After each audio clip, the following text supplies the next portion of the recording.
Beneath the towering skyline of New York City lies a hidden world. Dark tunnels stretch for miles, winding beneath streets and buildings. Some passages were built for transit, some for secrets, and some for things better left forgotten. Footsteps echo in empty corridors, always just behind you. Strange lights flicker in abandoned rooms, then vanish when approached. Voices call your name, though no one is there.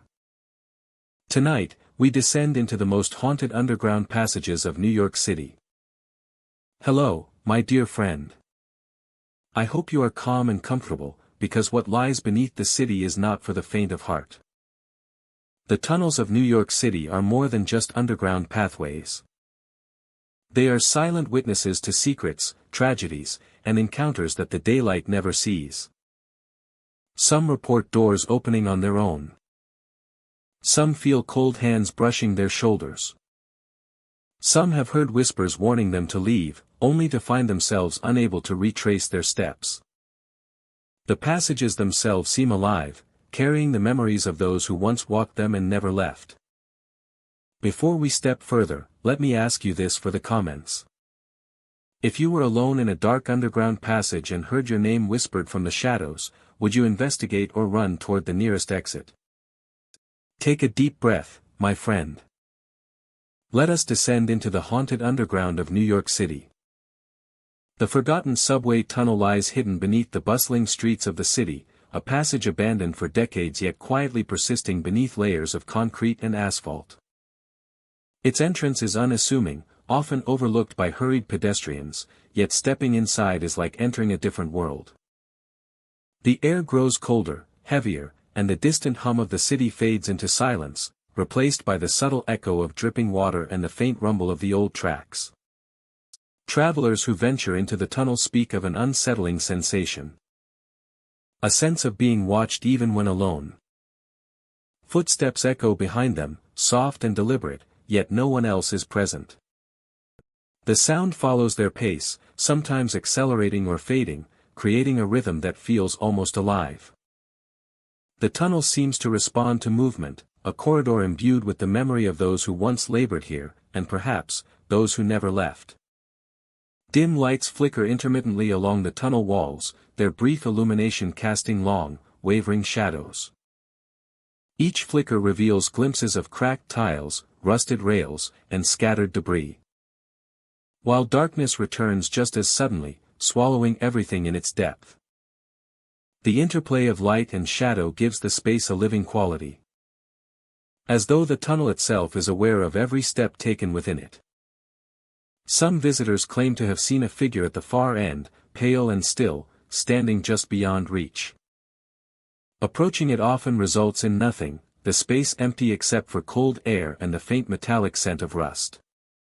The experience is brief yet unforgettable, leaving a lingering unease that persists long after leaving the tunnel. There is a sense that the figure is both a guardian and a reminder, a presence tied to events long past, waiting for recognition that may never come. The history of the forgotten subway tunnel is marked by hardship and loss. During its construction, accidents claimed the lives of workers, some of whom were trapped within walls and shafts before rescue could arrive. Locals whisper that the tunnel holds the spirits of these workers, bound to the corridors where they toiled and where their lives ended. Their presence is subtle, manifested in the sounds of tools striking stone, the shuffle of unseen footsteps, or the faint echo of voices speaking from the shadows. Walking the tunnel, one becomes aware of its architecture, built with purpose and precision yet now decaying under the weight of time. Steel beams are rusted, concrete is cracked, and water drips from overhead, pooling in shallow rivulets along the tracks. Every detail contributes to a sense of suspended time, as if the tunnel exists outside the rhythm of the modern city above.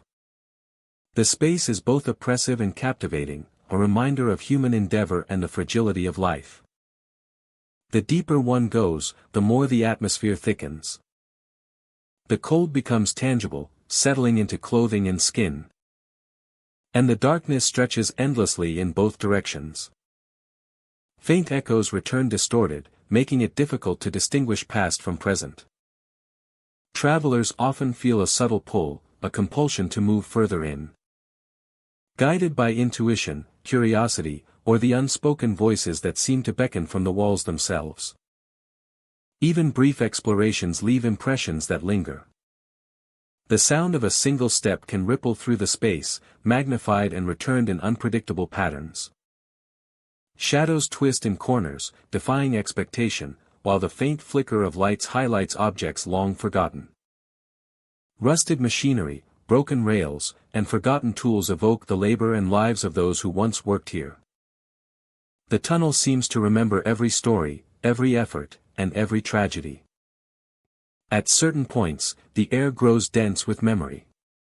Travelers describe the sensation of standing in a place where time and space overlap, where the efforts of the past are imprinted on every surface. It is as if the tunnel itself carries a record of human ambition and loss, a space where history is present not just in material but in presence.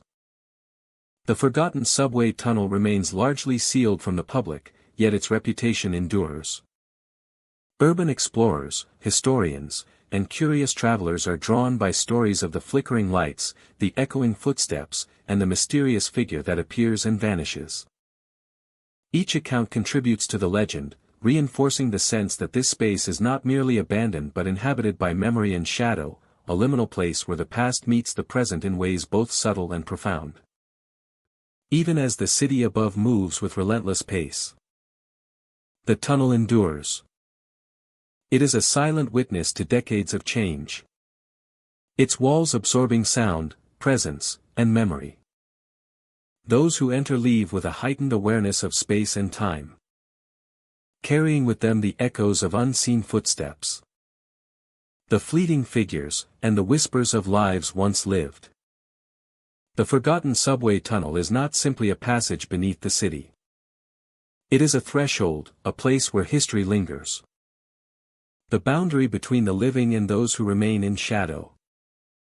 By the time travelers emerge back into sunlight, the world above seems both familiar and distant. The hum of traffic and the chatter of pedestrians return.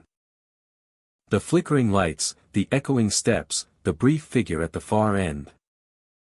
A space shaped by human effort, tragedy, and lingering presence.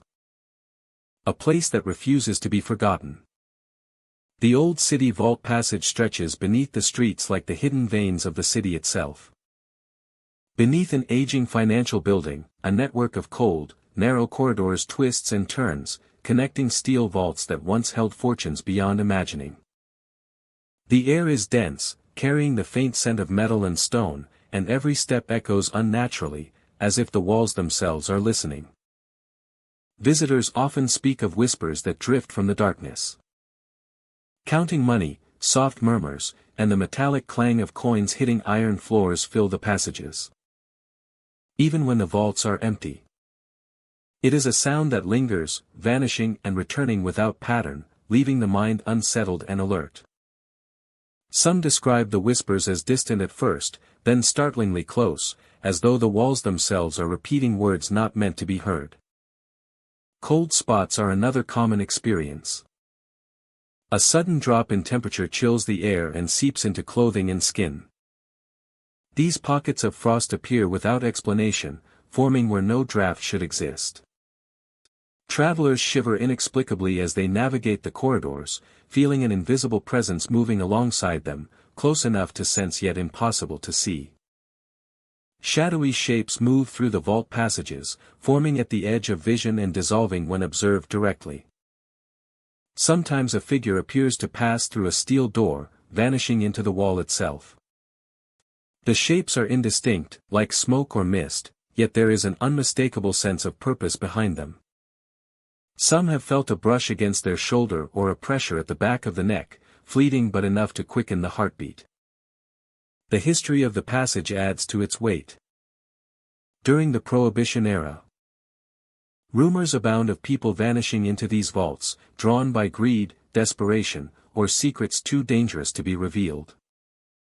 The corridors became a labyrinth of hidden dealings. And it is said that those who disappeared left more than their fortunes behind. Their secrets remain etched into the walls, lingering in the cold air and whispered from vault to vault. The architecture of the passage enhances the feeling of disorientation. Corridors twist unexpectedly, and doors lead to dead ends. Faint light reflects off steel surfaces, creating shadows that seem to move independently. Every corner seems to harbor a story, and the deeper one ventures, the stronger the sense of being watched becomes. Footsteps echo unevenly, sometimes repeating a step taken moments before. Some visitors claim to hear multiple sets of footsteps, synchronized and then diverging, though no one else is present. The sound reverberates, bouncing from wall to wall, and gives the impression that the vaults themselves are alive, counting, observing, and remembering each visitor. Voices sometimes call names that belong to no one in the present. They whisper warnings, echo grievances, or repeat numbers in a cadence that hints at accounts, debts, or lost transactions. Travelers report feeling compelled to follow these sounds, drawn toward empty vaults or darkened corridors, only to find themselves facing steel walls or abrupt turns. The effect is disorienting, as if the building itself seeks to guide, mislead, or test those who enter. The silence between these phenomena is equally unnerving.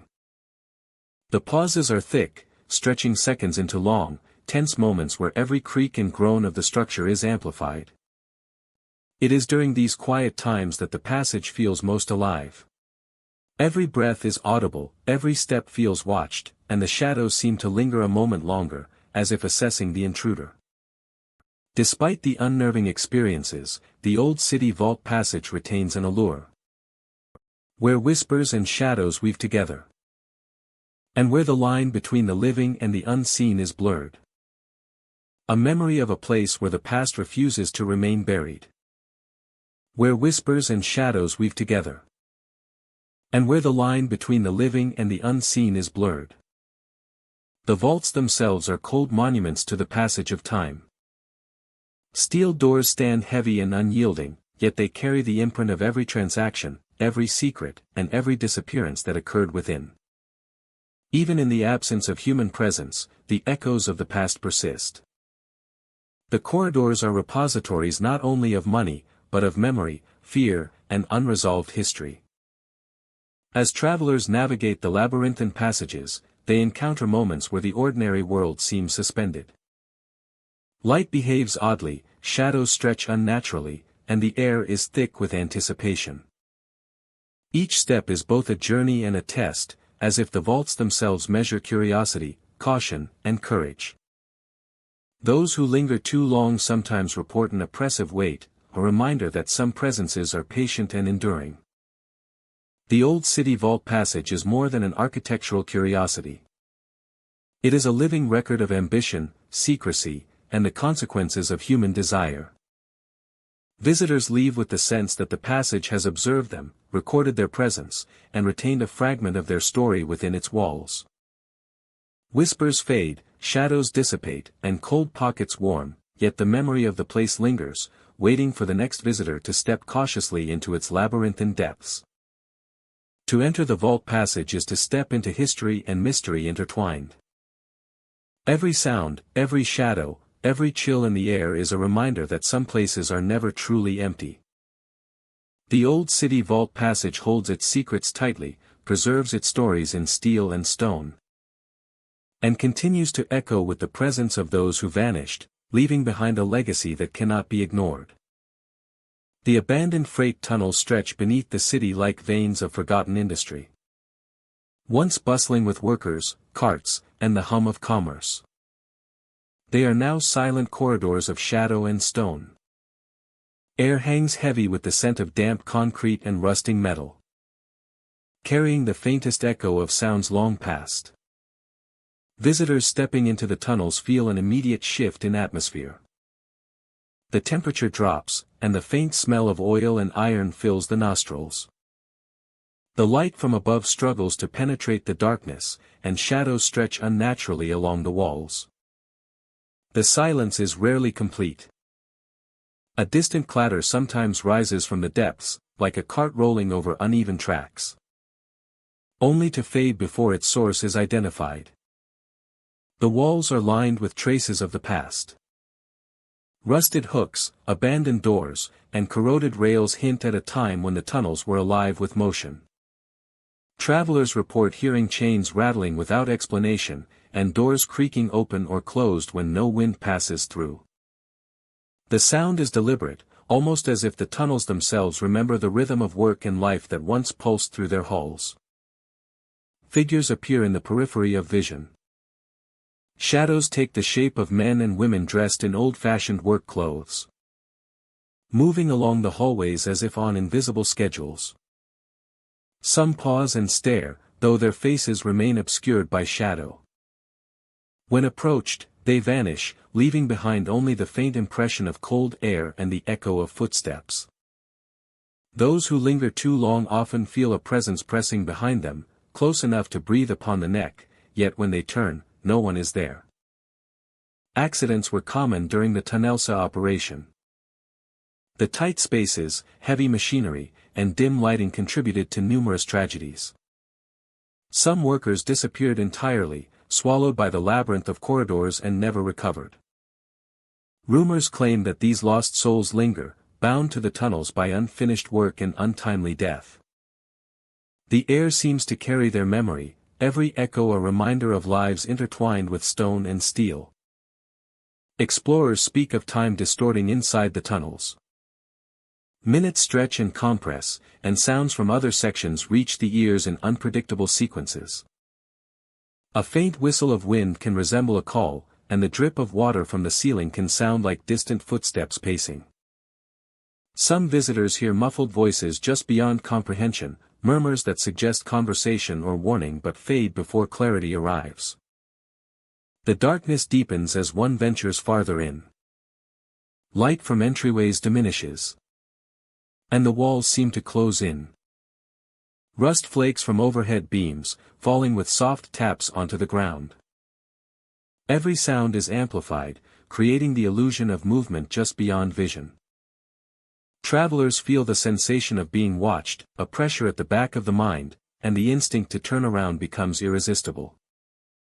Yet the further they proceed, the more the tunnels demand attention, pulling them deeper into the unseen history embedded in stone. Occasionally, small objects appear where none were placed. Rusted tools, broken lanterns, or forgotten crates seem to shift between explorations, appearing in different locations with no explanation. Some claim to hear a soft shuffle, like someone moving unseen just behind them, or the distant echo of carts rolling over tracks that have long been unused.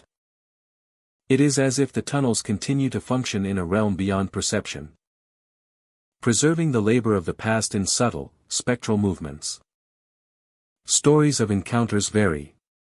One visitor describes the sensation of hands brushing the arms, cold and insistent, as though guiding them through the passages. Another speaks of glimpsing a figure crouched near a track, only to see it vanish into the darkness when approached. Shadows move independently of light, bending around corners or flickering in the periphery, suggesting awareness and intent. Each experience leaves an imprint, a lingering unease that persists long after the tunnels are left behind. The abandoned freight tunnels are more than a relic of industry.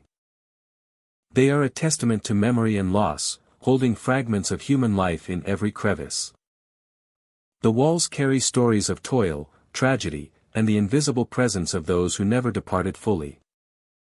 To enter is to step into a liminal space, where time bends, shadows have substance, and the echoes of the past are alive in the silence. For those who explore carefully, the tunnels offer a haunting insight into the city above. A reminder of the hidden layers beneath familiar streets. Every footstep, every sound, and every shadow is part of a living narrative. One that is at once historical, mysterious, and spectral. Travelers leave with more than photographs or notes. They carry the sensation of having walked alongside echoes, of having touched the intangible weight of lives once lived, and of the enduring presence of those who remain, unseen but undeniably there. The abandoned freight tunnels endure, a subterranean monument to the passage of time and the persistence of memory. Every corner holds a story, every echo a fragment of the past. Those who enter must do so with respect and attention, for the tunnels remember, and they respond. In the quiet, dark passages, between stone and shadow, the city's history lingers, alive in ways that cannot be fully explained, yet cannot be ignored. The sewers beneath Lower Manhattan stretch for miles, a hidden network of tunnels and chambers carved from brick and stone, carrying water and history alike. The passages are narrow, dark, and damp, with the constant sound of dripping water echoing through the confined spaces. For the uninitiated, they are merely underground infrastructure, but those who venture deeper speak of something far more unsettling, a presence that seems to linger in the shadows. Those who venture deeper speak of something far more unsettling, a presence that seems to linger in the shadows. Visitors often notice that the sound of dripping water is irregular. Drops strike the floor and walls in patterns that feel deliberate, almost as if guided by invisible hands. It is a place where the ordinary sounds of water and wind take on a life of their own. And where every shadow can seem alive. Figures are sometimes glimpsed in the darkness, standing perfectly still, their features hidden by the deep shadows of the sewer walls. They vanish when approached, dissolving into the gloom as if they were never there at all. These glimpses are fleeting, but they leave an impression, a sense of being watched, of sharing space with something that does not belong to the living. Some who explore the sewers hear faint laughter that seems to float from deep within the tunnels. It is distant, almost playful, yet unnerving in its context. The laughter stops suddenly, replaced by the echo of footsteps that appear and vanish in corners, tracing paths that do not exist above ground. Visitors describe a sense of anticipation, the feeling that something unseen is guiding them, testing them, or simply observing. The sewers hold the weight of history. Beneath the bustling streets, they have carried the refuse of centuries. And in their hidden chambers, the forgotten echoes of those who lived and labored in the city remain. Locals warn that the sewers are home to spirits who resent the living intruding on their domain. These spirits are said to be bound to the tunnels. Their presence a mixture of memory, anger, and warning. Ensuring that the underground remains a place apart from the world above. The architecture of the tunnels amplifies the eerie sensations. Brick arches rise overhead, forming repeating patterns that distort perception. Water pools in uneven sections, reflecting the dim glow of flashlights or lanterns with unsettling clarity. Shadows stretch across the walls, bending in ways that feel unnatural, merging with the dark corners where the unknown might reside. Even small noises are magnified, and every sound seems to carry intention, as if the tunnels themselves are alive and aware. Visitors often report a physical response to the sewers, a sudden drop in temperature as they descend from the streets. The damp air clings to skin and clothing, carrying a faint metallic scent that hints at water, rust, and decay. It is a world removed from the vibrant life above, a place where time feels slowed, and where memories of past lives cling to every surface. The experience is both thrilling and unsettling, drawing the curious while warning them to remain cautious. Some explorers describe sensations of touch, fleeting brushes against arms or shoulders, cold and weightless. The air itself seems to move with intent, guiding footsteps, shifting perception, and heightening awareness. Every corner turned can reveal another corridor, another pool of water, or another shadow that dissolves the moment the mind seeks to define it. The sewers are a maze not only of stone and brick but of psychological tension, where fear and curiosity are tightly intertwined. The deeper tunnels carry stories of the past, whispered by the architecture. Whispered by the architecture and the lingering presence of those who have come before. Forgotten chambers may hold remnants of old infrastructure, discarded objects, or small items left behind. Yet they are more than relics. In the minds of those who explore, these remnants seem animated by memory. The spirits of the city inhabiting the very materials that once served the living. Sound in the sewers is an ever-present companion. Water drips, echoes, and gurgles mingle with the faintest of footsteps. The movement of rats, or perhaps something less tangible. Silence in one section of the tunnel can be broken by the sudden sound of a door swinging or a distant shuffle. The interplay of sound and shadow creates an immersive experience, where the unseen is as vivid as anything visible, and the imagination becomes a lens through which the underground world is interpreted. Even after leaving the sewers, visitors carry their experiences with them. The faint sound of dripping water, the sense of being watched, and the memory of shadowed figures linger in thought. The labyrinth beneath Lower Manhattan remains, hidden beneath streets and skyscrapers, alive with echoes, shadows, and spirits that remind the living of the unseen world below. The shadowed sewers of Lower Manhattan endure as a place apart. A network of history and haunting intertwined. It is a reminder that beneath the pulse of the city above lies another rhythm, another life, one that moves to its own rules. Those who enter are forever touched by it. And those who listen closely can hear the past whispering through the darkened tunnels. Beneath the bustling streets of the city lies a tunnel few have seen and even fewer have fully explored. Hidden beneath the foundations of City Hall, this passage has been sealed for decades. Its entrance is concealed behind walls, floor panels, and locked doors. Yet, for those with curiosity and courage, faint traces of its presence can still be found, leading into a corridor that seems suspended between the past and the present. The air inside the tunnel is heavy and still, carrying a faint chill that settles into clothing and skin. Travelers who venture here often speak of dim lights glowing from old lamps, their flames long extinguished yet somehow visible. The illumination is subtle and inconsistent, casting long, wavering shadows along the walls, giving the impression that the passage itself breathes with quiet life. Each flicker hints at movement, a presence that is felt more than seen, keeping those who enter in a state of heightened awareness. Voices drift faintly through the passage, whispers of meetings that took place long ago. Names of officials who have long past emerge from the darkness, carried by the cold stone. As if the walls themselves remember the conversations that once shaped the city above. The sound is fragmented, incomplete, yet unmistakably human, creating a sense of history pressing close, intertwining with the present moment in ways both subtle and unnerving. Shadowy figures occasionally appear along the walls, silhouettes that seem to move when no one is looking directly.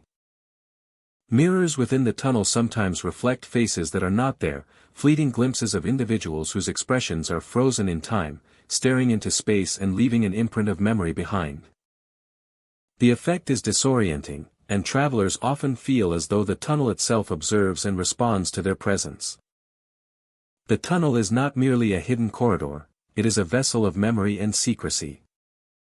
For generations, City Hall held not only the administrative heart of the city but also its hidden machinations, agreements, and conflicts.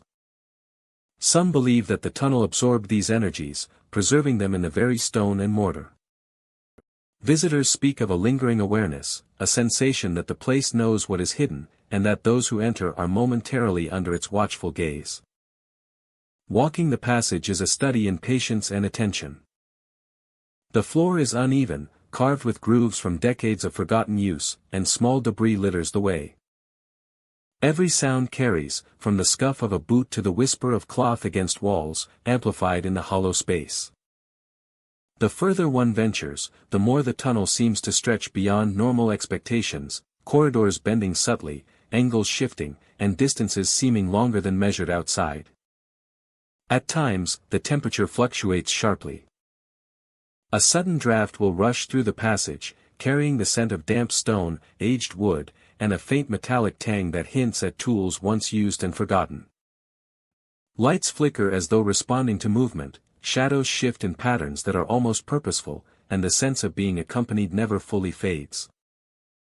Travelers often pause, feeling the weight of centuries pressing down, a presence that is both subtle and insistent. The history of the tunnel is as enigmatic as its current state. City records mention maintenance and occasional inspections, yet the specifics are scarce, leaving room for speculation. Construction accidents, hurried closures, and whispered tales of clandestine meetings contribute to its aura of secrecy. Some suggest that those who perished or who were intimately involved with the hidden dealings of the city never truly left, bound to the tunnel and to the memories it harbors. Visitors describe moments of uncanny clarity when standing in certain parts of the corridor. A shadow will align perfectly with a distant corner, or the echo of a single word will repeat as if spoken directly to them. The echo of a single word will repeat as if spoken directly to them. It is here that the past seems most tangible, where one can almost perceive the energy of decisions made, agreements reached, and secrets locked away. The tunnel becomes more than stone and mortar, it becomes a bridge to the stories that shaped the city above. Even brief excursions leave lasting impressions. The dim light, the shifting shadows, the faint whisper of voices, and the reflections of unseen faces linger in memory long after one has emerged into daylight. Travelers carry with them the sense that the tunnel is alive with remembrance. A quiet custodian of history that continues to observe, to respond, and to protect its secrets from casual intrusion. This is left. What lingers in memory long after one has emerged into daylight. By the time one leaves, the city above feels simultaneously familiar and distant. The hum of traffic, the chatter of pedestrians, and the ordinary routines of daily life contrast sharply with the atmosphere of the tunnel, leaving a dual awareness of two overlapping realities. The hidden tunnel under City Hall endures, a silent repository of memory. A place where the past is never truly gone, and where the guardians of forgotten knowledge remain quietly vigilant, watching, whispering, and waiting. The corridor is more than a physical space. It is a testament to the weight of human endeavor, secrecy, and the persistence of memory. Each step taken within its walls is a journey through layers of history, a confrontation with shadows that hold stories untold, and a reminder that beneath the city's surface lies a realm where time, memory, and presence converge in ways that defy ordinary understanding. The hidden tunnel under City Hall stands as both a mystery and a monument. A place where the ordinary world above is mirrored and transformed by the echoes below. A place where the ordinary world above is mirrored and transformed by the echoes below. It invites those who dare to enter, to witness, to feel, and to remember, leaving an indelible mark on every visitor, and ensuring that the secrets it holds remain alive in the consciousness of all who pass through. The forgotten trolley tunnel stretches beneath the city like a hidden artery, dark and silent to the casual passerby. Once, its walls echoed with the rhythm of trolley wheels and the murmur of passengers, carrying the lifeblood of a bustling urban landscape. Today, the tracks have long vanished, replaced by darkness and the weight of forgotten memories. Travelers who venture into the tunnel speak of sounds that defy explanation. Faint clattering wheels roll along invisible tracks, echoing off the concrete walls. The noise rises and falls, distant yet immediate, as though trolleys from another time continue their endless journey beneath the streets.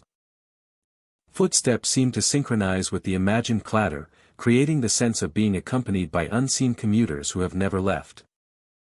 Shadows stretch across the tunnel walls, forming shapes that resemble long-dead conductors and workers frozen in mid-motion. They appear at the edge of vision, dissolving when directly observed. Some visitors feel a chill as these shapes brush past them or loom near, their presence intangible yet deeply unsettling.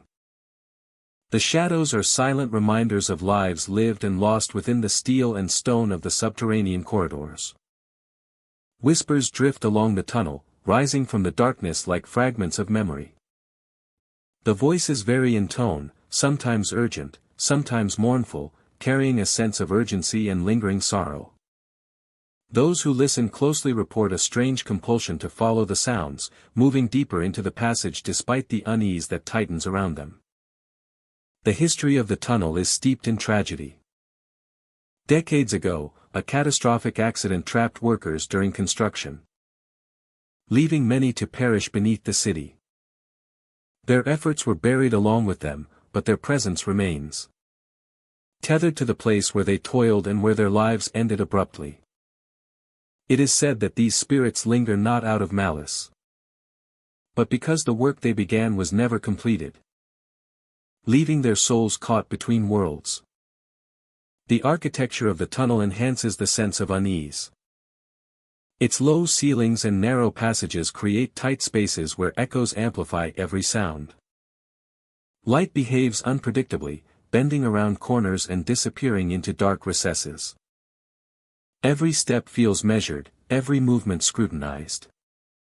The deeper one ventures, the more the tunnel seems to respond, as if aware of intruders in its forgotten domain. Footsteps from unseen figures are a common occurrence.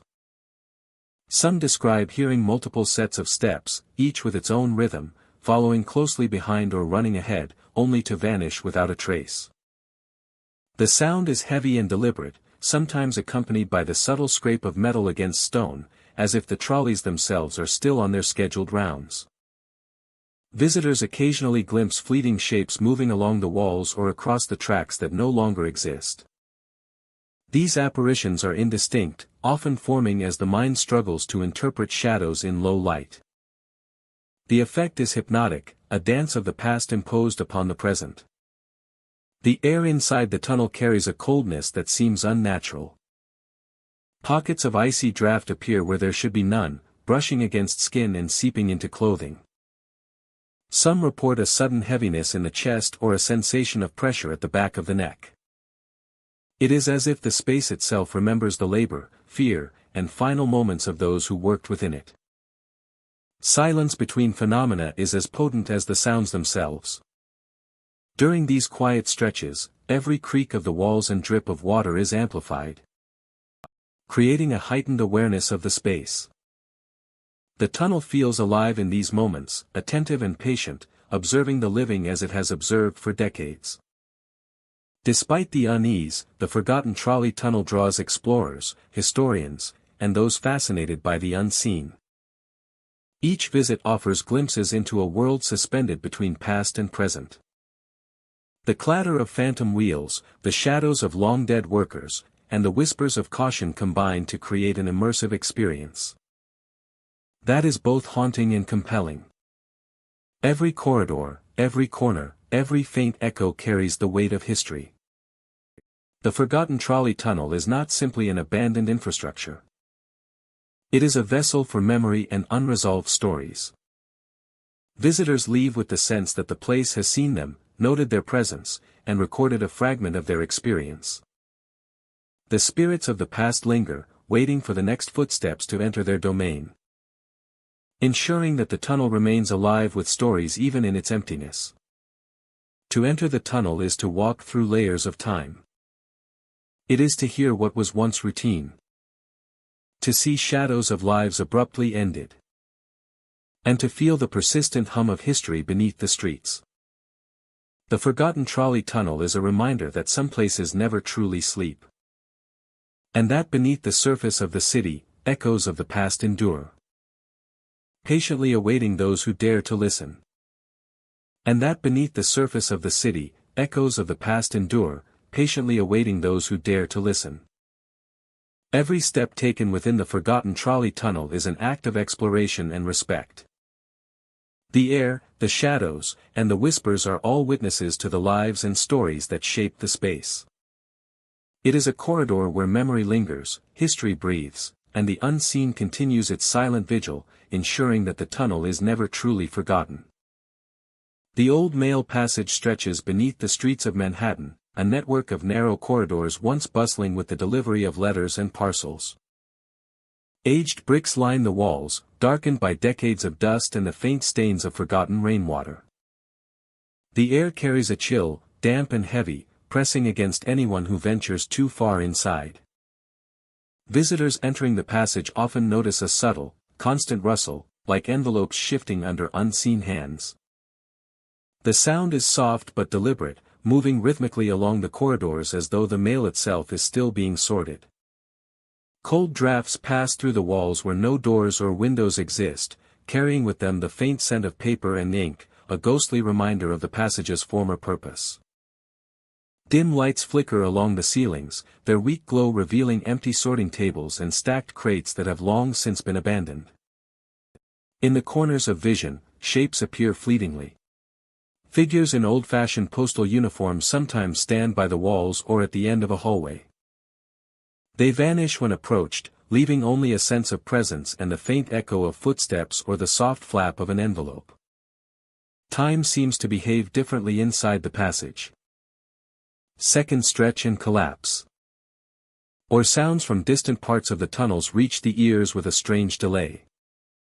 Some visitors describe hearing murmured conversations, postal codes and names spoken softly. As if workers were still performing their daily tasks unseen. The corridors twist and turn in ways that can confuse even the most careful explorers. Hallways seem longer than they should. And some exits appear where none exist on maps. The passage feels alive with memory. Holding fragments of every letter carried, every parcel delivered, and every worker who ever moved through its confined spaces. There is an unshakable sense that the passage remembers. That it knows those who enter and responds to their presence. Many who wander the passage report sensations of being followed. A faint brush of air along the arm, the impression of footsteps behind, or the soft touch of fingers against a shoulder are common experiences. No figure is ever seen at close range, but the feeling of being observed is constant. Some claim to glimpse the glow of eyes in the dark or a shadow moving just beyond the edge of the dim light, always keeping its distance. Objects sometimes shift inexplicably. A crate might appear closer than before. A bundle of letters may be slightly moved. As if someone, or something, has been sorting them in the absence of human hands. The soft rustle of paper is accompanied by a faint smell of ink, fresh and old simultaneously. A reminder of messages sent and never delivered. It is as if the passage itself continues to perform its purpose. Holding the endless correspondence of a city. Suspended between past and present. A city suspended between past and present. Ghostly phenomena are not limited to sounds or movement. The air carries a static charge, prickling the skin and heightening awareness. Some describe a sensation of being guided along certain routes, drawn toward corners or exits as if the passage itself has intent, directing their movement with invisible hands. The stories surrounding the old mail passage are varied. Some speak of postal workers who died while on duty, their spirits bound to continue their work forever. Others suggest that the letters themselves carry remnants of emotion, traces of the lives that sent them and the hands that once delivered them. The combination of presence, sound, and smell creates an atmosphere unlike any other, a place where the past lingers tangibly and invisibly. Exploring the passage is both mesmerizing and unnerving. Each step is accompanied by echoes that are never quite consistent, lights that flicker unpredictably, and shadows that move independently of any source. It is easy to feel lost, to question what is real and what is a trick of the mind in such an environment. Yet those who leave often describe a strange sense of having witnessed history preserved in motion, a glimpse of lives that continue their work beyond death. The old mail passage is more than an abandoned tunnel. It is a living archive of communication, labor, and memory. Every rustle of paper, every cold draft, and every shadowy figure contributes to a story that is both eerie and poignant. It holds the city's history beneath the streets, a reminder of the countless unseen hands that once carried messages across Manhattan. For those who walk its corridors, it is an encounter with the past, a place where the spirits of the workers and the letters they carried linger in quiet, persistent motion. To enter the old mail passage is to step into a space where time and presence overlap. The echoes of footsteps, the faint whispers of letters, and the spectral figures serve as witnesses to a forgotten era. Each visitor leaves changed, carrying with them the impression of a place where the work of delivery never truly ends. And the memory of human diligence and care continues in silence, beneath the streets, forever. Beneath the polished floors and bustling offices of a downtown skyscraper lies a hidden corridor. The sealed maintenance corridor stretches in silence, a narrow, dimly lit passageway used only for servicing the building. Its walls are lined with pipes, conduits, and electrical panels, the faint hum of machinery filling the air with a low, constant vibration. For most, it is simply a space of function, forgotten and overlooked. Yet those who venture here report experiences that suggest something far more unsettling resides in the shadows. Visitors often hear clanging sounds that seem to originate from nowhere. Tools strike walls, metal resonates against the pipes. And doors creak or slam shut without warning. The sounds seem to come from far behind or just out of reach, creating the sensation of being pursued or observed by someone who should not exist. Some have glimpsed figures moving through the dim light. They appear in uniforms reminiscent of construction workers from decades past, their faces obscured by shadows or hard hats. They move silently, passing through walls or disappearing around corners without a trace.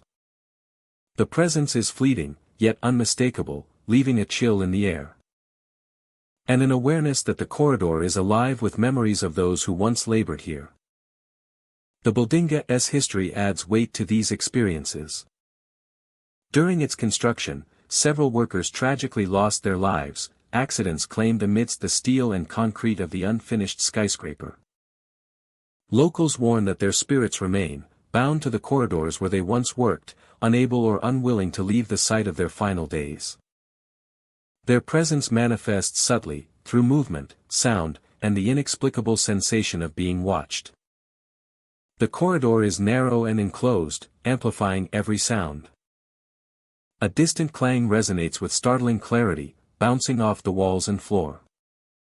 Footsteps that seem impossibly far away become startlingly close, then fade into silence. Doors sometimes open without cause, revealing nothing beyond darkness, leaving visitors with the impression that the corridor itself is testing their attention, observing reactions with patient intent. Air in the sealed maintenance corridor is heavy and cool, carrying the faint smell of metal, dust, and concrete. The fluorescent lights flicker intermittently, casting shadows that stretch and twist along the walls. Even when the corridor is empty, the sensation of movement persists. Travelers report brief brushes against their arms or shoulders, weightless and fleeting, as if the past workers are acknowledging the presence of the living without directly interacting. As if the past workers are acknowledging the presence of the living without directly interacting. Some who explore the corridor notice patterns in the activity. Sounds and movements often appear in sequence, almost as if replaying moments from the past. A door swinging open. These events suggest a memory trapped in space, a residual imprint left by the workers who died during construction. The corridor becomes more than a passage, it transforms into a layered record of history, memory, and lingering presence. The interplay of light and shadow heightens the atmosphere. Even the faint hum of machinery seems to carry meaning, growing louder or softer in tandem with other phenomena. Shadows shift with a life of their own, bending around corners or clustering in doorways. Visitors often feel drawn to follow them, only to find that the figures vanish or that the path leads to another empty section of the corridor. Silence is no guarantee of safety. The stillness amplifies minor sounds into unnerving echoes. Footsteps that begin behind a visitor can suddenly appear ahead. A distant clatter might be followed by a door rattling as if forced by invisible hands. The corridor tests perception, making the living aware of the boundaries between the present and the echoes of the past. Air currents carry faint whispers, not of words but of presence, as if the environment itself remembers. The pipes hum with residual energy, vibrating subtly under the weight of history. Travelers report a feeling of being accompanied, yet alone, their senses heightened to every movement, every creak, every shift in the flickering light. The sealed maintenance corridor becomes a theater of tension, where past and present meet in a quiet but insistent performance. Even after leaving the corridor, the experience lingers.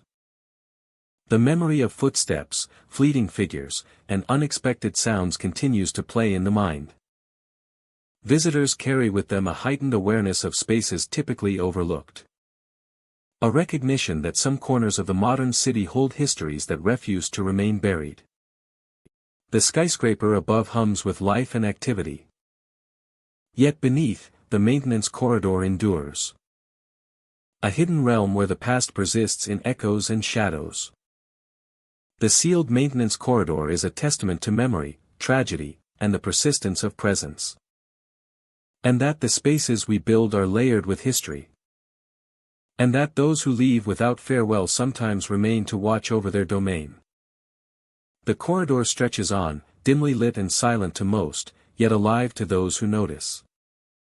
A place where the ordinary and the extraordinary exist side by side. And where the echoes of the past continue their endless walk through the shadows. The abandoned tunnel of the old rail yard lies hidden beneath layers of concrete and rusting steel, a remnant of a time when trains connected the city's industrial heart. Its entrance is partially obscured by overgrown weeds and collapsed walls, yet those who search carefully can still find the way inside.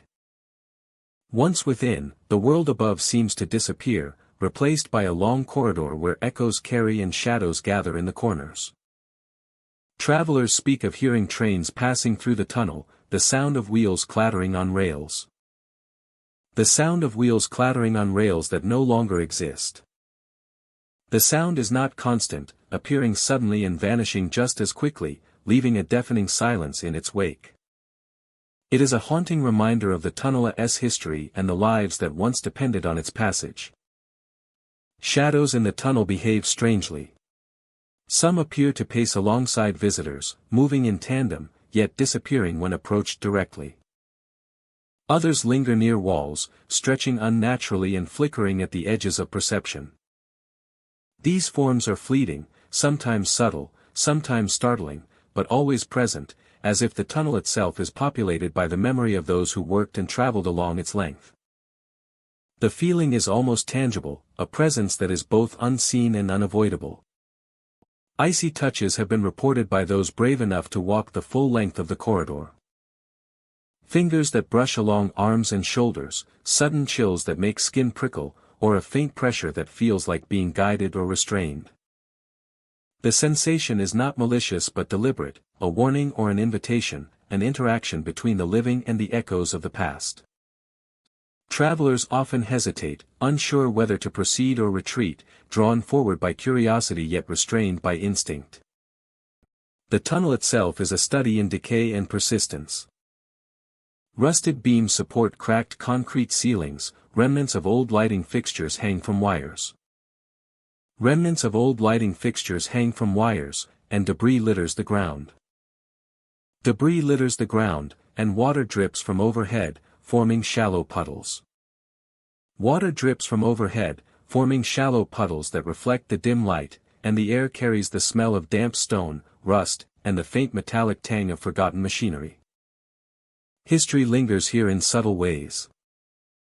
The tunnel once served as a vital artery for the rail yard, moving goods and passengers through the city with relentless efficiency.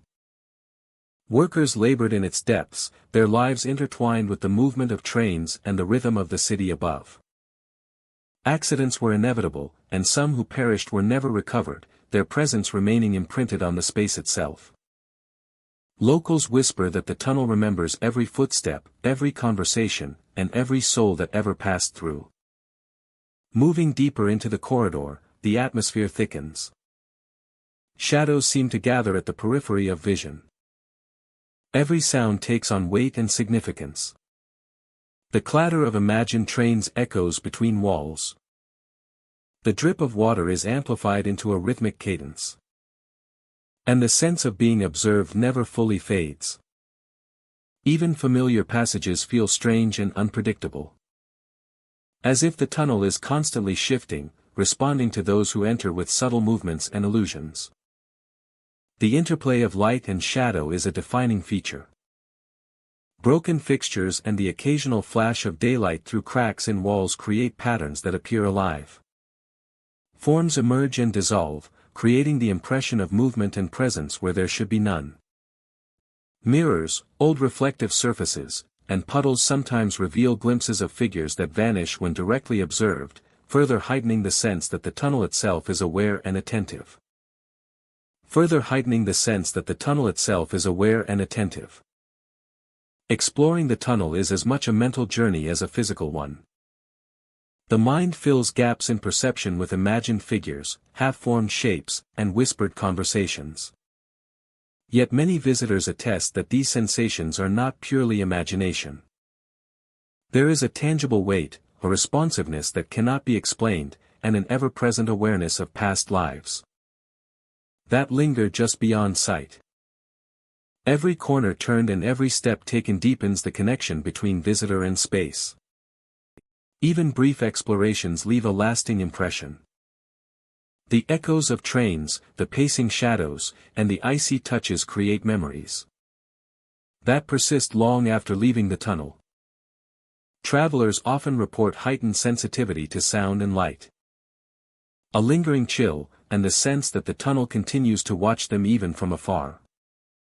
It is a space that transcends time, where the past and present converge in subtle but undeniable ways. The abandoned tunnel of the old rail yard endures as a testament to human endeavor and the passage of time. Its walls carry the weight of history, the echoes of labor, and the faint traces of lives that have long since ended. Visitors leave changed, aware that beneath the city lies a corridor where memory and presence are intertwined.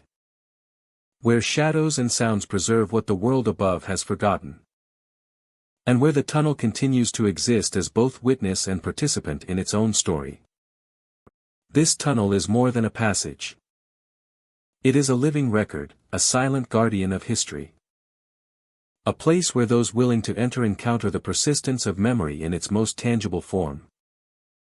Every step taken is a dialogue with the past, every sound a reminder that the abandoned tunnel of the old rail yard holds more than stone and rust. It holds the enduring presence of lives intertwined with its depths. A corridor where history moves and watches silently alongside the living. The underground speakeasy passage lies hidden beneath the bustling streets of the city, a network of brick corridors that once led to secret bars and illicit gatherings. During Prohibition, it was a refuge, a place of music, laughter, and whispered deals. Today, the passage stands silent to most, yet those who venture within report sensations that defy explanation. Visitors speak of faint music drifting through the air, notes of jazz and swing that seem to come from nowhere and everywhere at once. The melody carries with it the subtle clink of glasses and the murmur of conversation, echoing off the brick walls long after the crowds have vanished. It is a sound that feels alive, as if the passage itself remembers the revelry of nights gone by. Figures dressed in period clothing have been glimpsed by those brave enough to explore the depths. Men in suits tip their hats, and women in flapper dresses sway to the invisible rhythm. The sight is fleeting, like a mirage, and those who attempt to approach find the figures dissolving into the walls or vanishing entirely, leaving only the faint aroma of old perfume and whiskey. Whispers float along the corridors, voices repeating fragments of conversation from another time. They speak in tones that are sometimes cheerful, sometimes cautionary, warning visitors to respect the space they have entered. The words are indistinct yet unmistakable, a chorus of echoes from patrons who once reveled in secrecy and now linger in the liminal space between past and present. The architecture of the passage enhances the sense of temporal dislocation.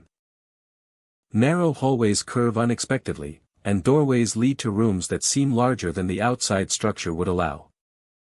Light behaves strangely here, bending and reflecting in ways that create deep shadows and faint glimmers, giving the impression that the space shifts subtly to accommodate its unseen occupants. Footsteps follow intruders, measured and deliberate, yet when one turns, no one stands there.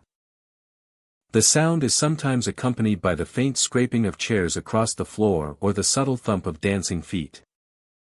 It is as if the revelers continue their festivities regardless of the passage of time, unaware of or indifferent to the modern world above.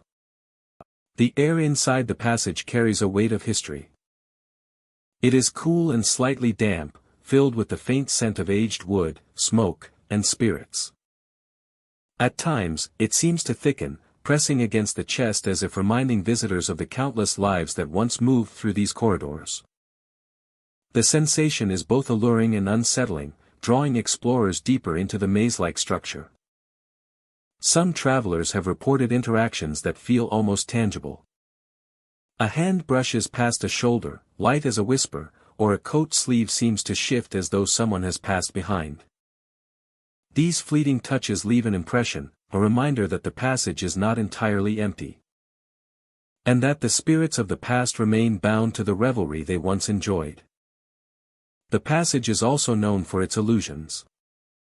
Windows that should look out onto brick walls instead reflect scenes of crowded dance floors, bartenders pouring drinks, and couples spinning across the floor. Each step taken within the passage reinforces the sense that one is walking among memories, experiencing fragments of a time that continues to pulse invisibly alongside the present. Experiencing fragments of a time that continues to pulse invisibly alongside the present.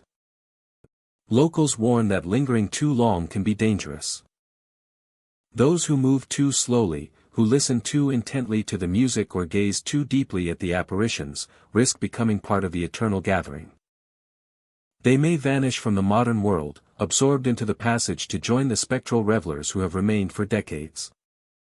The warning is taken seriously, though curiosity still draws explorers to the entrance, each eager to witness the spectacle hidden beneath the city streets. The underground speakeasy passage is a place where history is not only preserved but performed continuously. Every corner, every shadow, every whisper is a testament to the lives that once pulsed with energy here. It is a corridor of memory, a space where time folds back upon itself, and the line between the living and the spectral grows thin. To walk through the passage is to step into another era. The music, the figures, the laughter, and the whispers combine to create an atmosphere that is immersive and unrelenting. Visitors feel the pulse of the past in every stone, every echo, and every fleeting shadow. The experience is captivating, drawing one deeper while reminding them of the fragile barrier that separates now from then. Those who emerge from the passage carry the memory of the eternal party, the music lingering in their minds. And the sensation of unseen presences brushing past. The underground speakeasy passage remains a living monument to a hidden era. A space where the spirits of prohibition continue their secret gatherings. Ensuring that the history of the hidden bars endures long after the streets above have moved on. Every step through the passage is an encounter with time itself, a reminder that some histories cannot be buried. The music, the laughter, and the whispers are eternal, preserving the echoes of revelry in a place where prohibition never truly ended. And the spirits of the past continue their ceaseless celebration. The forgotten utility tunnel stretches beneath the city like a hidden artery. A network of passageways that once carried steam, water, and electrical conduits to every corner above. Its walls are lined with steel pipes and concrete, etched with decades of grime and corrosion.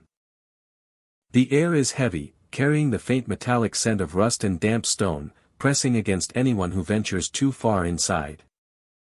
Travelers who enter the tunnel often notice the temperature shift immediately. The air grows colder, sharper, and heavier, as though the walls themselves are exhaling. Sounds echo oddly through the confined space.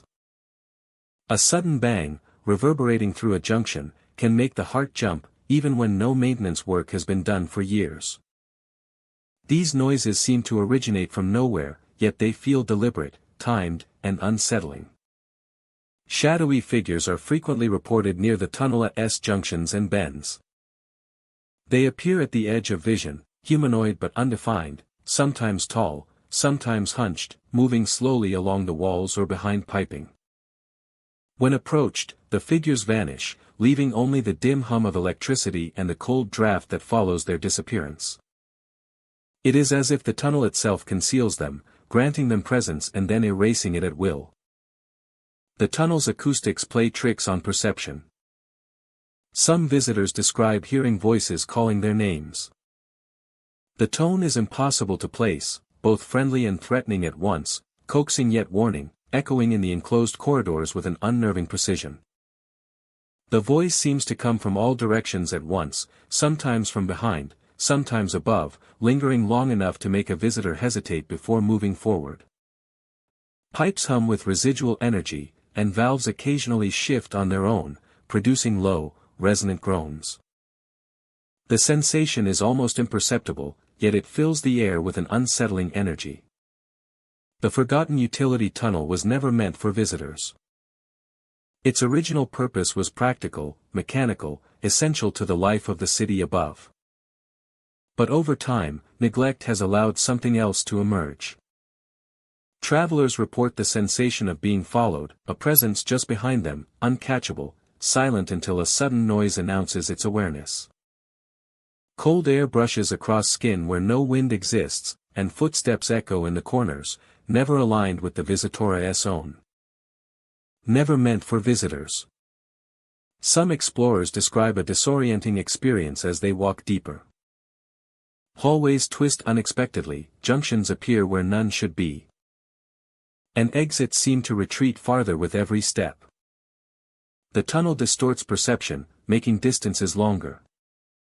Shadows more intense, and the sense of being watched inescapable. It is easy to feel lost, even with a map in hand. As if the passage itself is alive and aware. Sounds of the past linger vividly. A clanging valve might evoke the memory of a worker performing late-night maintenance. A distant hum may recall the steady flow of steam and water long since rerouted.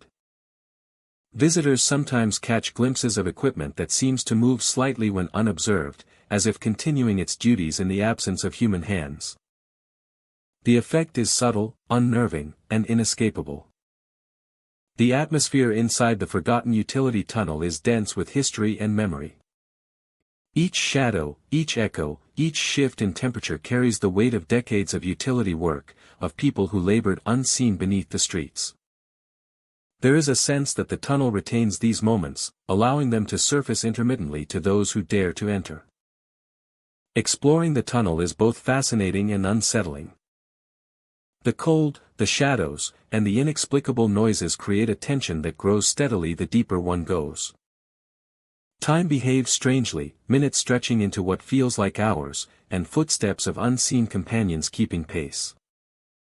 The tunnel seems to have a rhythm of its own, responding to movement, anticipating steps, and asserting its presence in subtle, persistent ways. Some who have spent time in the tunnel speak of narrow escapes. Of narrow escapes from areas where the presence seems strongest. A sudden shift of air, a loud metallic clang. Or a voice whispering too close can push even the most fearless explorer to retreat. Yet those who linger describe a unique clarity, a connection to a hidden layer of the city. Where human activity intersects with memory and the remnants of those who once maintained the infrastructure. The forgotten utility tunnel is more than a passage beneath the streets. It is a space where history, memory, and presence converge. The figures glimpsed at the edges of vision. The temperature fluctuations. And the strange auditory phenomena all contribute to an environment that is alive, responsive, and profoundly mysterious. It is a place that reminds visitors that even beneath the surface of the familiar, the city holds secrets, some mechanical, some spectral, and some that defy explanation. To walk the forgotten utility tunnel is to step into a hidden dimension of urban life. The cold drafts, sudden bangs, and whispered voices leave an impression long after one has exited. It is a space that exists in parallel to the city above, holding memories of labor, motion, and perhaps something more. Every corner tells a story, every shadow suggests a presence, and every echo reminds those who enter that some tunnels are never truly empty. Beneath the streets of Brooklyn lies a forgotten extension of the subway system, a tunnel abandoned decades ago. The air is heavy with dampness, dust, and the faint tang of rusting metal, a silent testimony to years of disuse.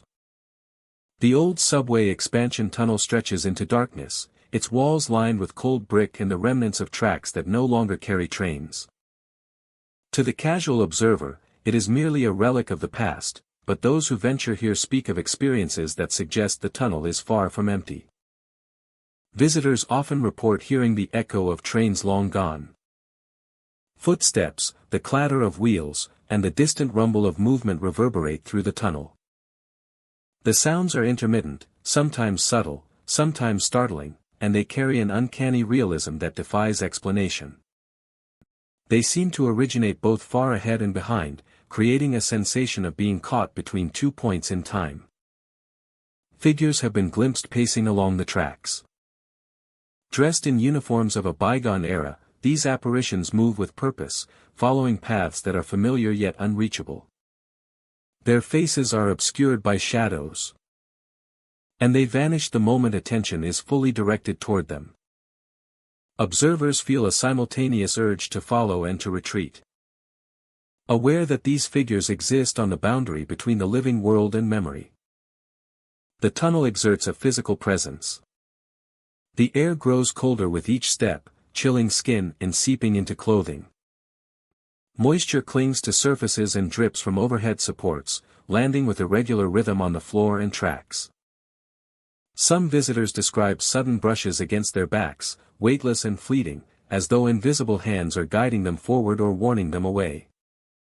The sensation is subtle but unmistakable, a reminder that the tunnel is occupied in ways that defy logic. The architecture of the tunnel amplifies these experiences. Brick arches rise at regular intervals, creating a pattern that can distort perception. Shadows bend unnaturally, merging and separating in a play of light and darkness. Even the faintest movement or sound becomes exaggerated, echoing as if multiplied by unseen forces. Objects left behind, discarded tools, broken signage, rusting rail ties seem to carry the memory of human activity, a lingering presence that resonates with those who walk the tracks. Time within the tunnel feels altered. Moments stretch and compress. And the rhythm of footsteps and distant train echoes does not align with the passage of the outside world. Travelers speak of becoming aware of histories layered upon one another, the work crews who laid tracks. The early passengers who rode trains here. And the unseen figures who remain long after the last train departed. It is a place where past and present converge, each step a brush with memory. Sounds dominate the experience. Footsteps echo in isolation, the clang of a dropped tool resonates for long seconds, and distant metallic thuds suggest movement far beyond immediate vision. Sometimes, the tunnel falls silent, creating a tension that is almost tangible. In that silence, the faintest whisper or shift of air can feel like a presence standing close by, observing, following, or inviting the living to leave. The history of the subway system enhances the tunnel's mystery. Construction accidents and hurried expansions left their mark. And it is said that some workers never left the tunnel alive. Locals caution that their spirits linger, bound to the tracks and the brick walls where their labor ended. These presences are neither violent nor overtly malevolent, but they are insistent. Communicating through sound, shadow, and subtle touches that the tunnel is their domain. The interplay of light and darkness in the tunnel is compelling. Flashlights and portable lamps cast long, shifting shadows, making familiar objects appear strange and alive.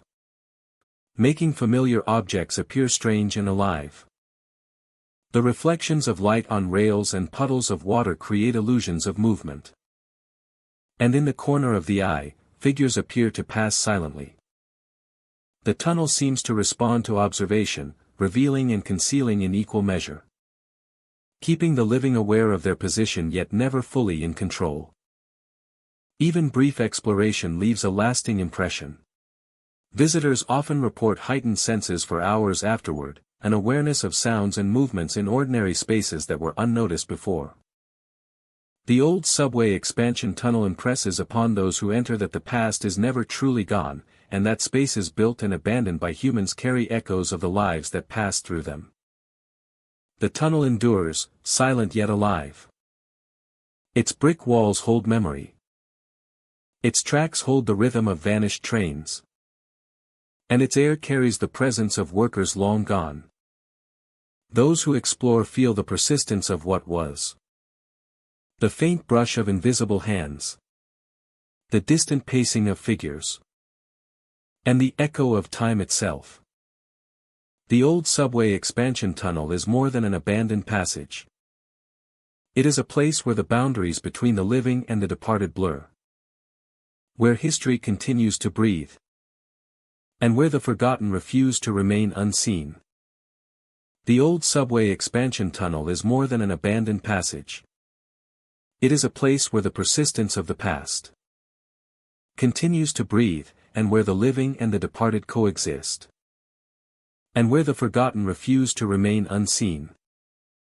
The old subway expansion tunnel is more than an abandoned passage. It is a place where the persistence of the past continues to breathe, and where the living and the departed coexist. And where the forgotten refuse to remain unseen. Beneath Brooklyn, the tunnel stretches onward, dark and silent to most, yet active for those who notice. Footsteps echo, shadows move, and the weight of memory presses on the walls. The old subway expansion tunnel is a corridor of history, haunting, and presence, inviting the brave to witness what lingers below the streets. And reminding all who enter that the past often walks beside the present in places least expected. Beneath the bustling streets of the financial district lies a hidden passage. A labyrinth of stone corridors and narrow tunnels. That has remained closed to the public for decades. The entrances are obscured by walls, maintenance doors, and forgotten alleyways. Yet those who know where to look can catch glimpses of this subterranean world.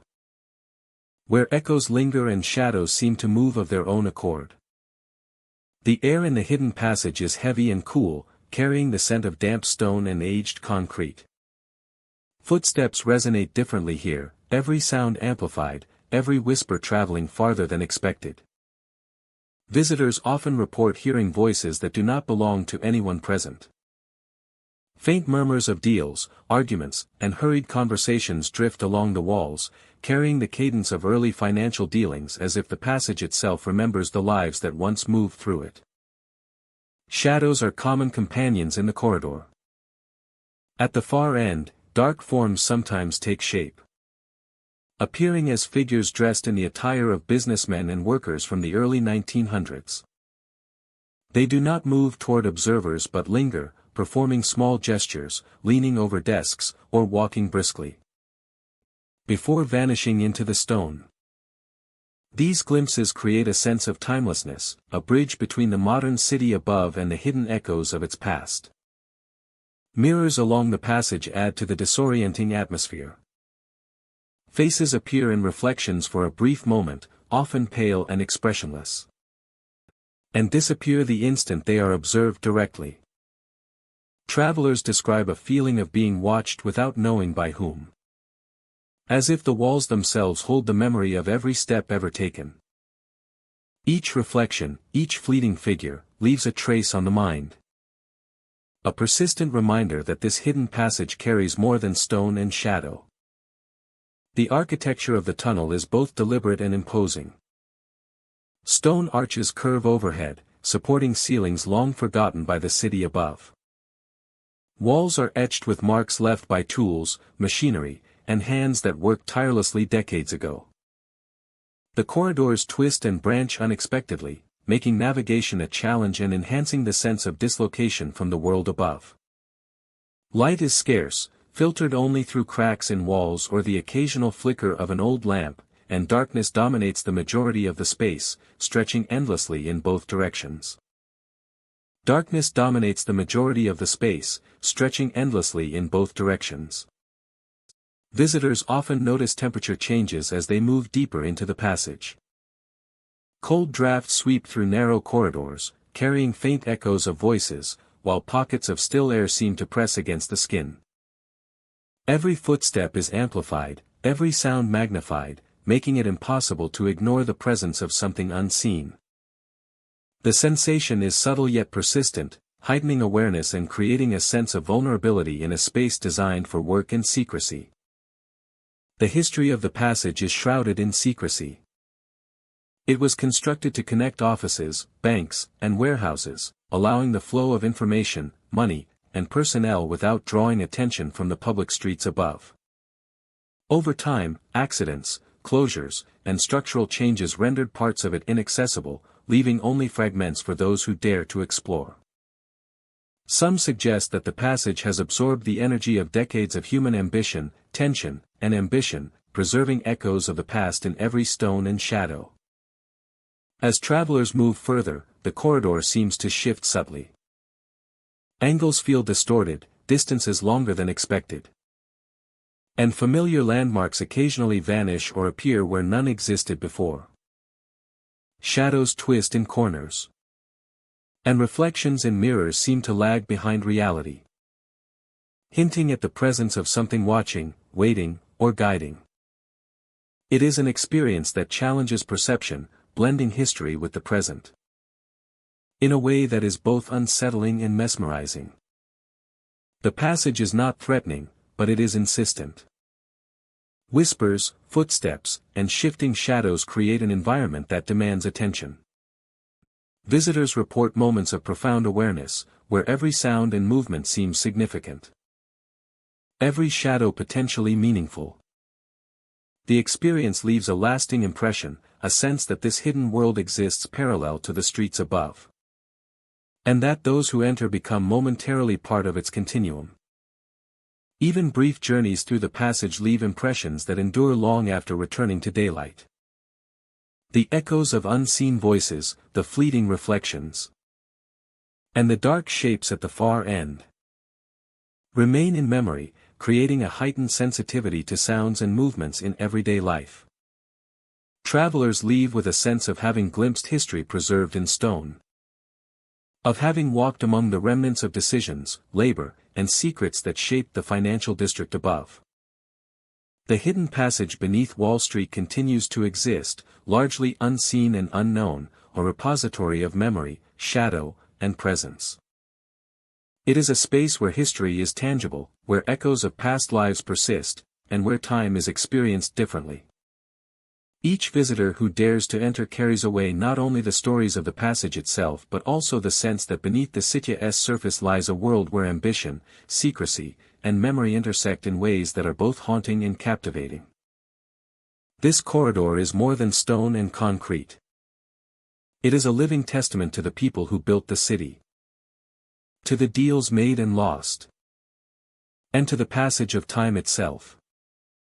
Every sound, every shadow, and every reflection contributes to the narrative of the hidden passage beneath Wall Street. A place where the past lingers in whispers, and the present is measured by echoes of what once was. The old dockside tunnel stretches beneath the piers along the East River, a forgotten artery once bustling with the movement of goods and sailors. Today, it stands quiet, yet for those who venture inside, silence is an illusion. The air is thick with history, carrying the weight of the countless footsteps that once echoed through its arches. Travelers speak of the faint creak of boards under invisible weight, as though unseen feet tread carefully along the worn planks. The splash of water reaches the ears, rhythmic and deliberate, though no boat is in sight. At times, distant shouting carries from the depths, voices lost in time, calling to no one in particular, leaving a chill in the air that seems to seep into the very bones of those who walk here. Figures appear along the walls, shadowy and indistinct, their forms shifting with every glance.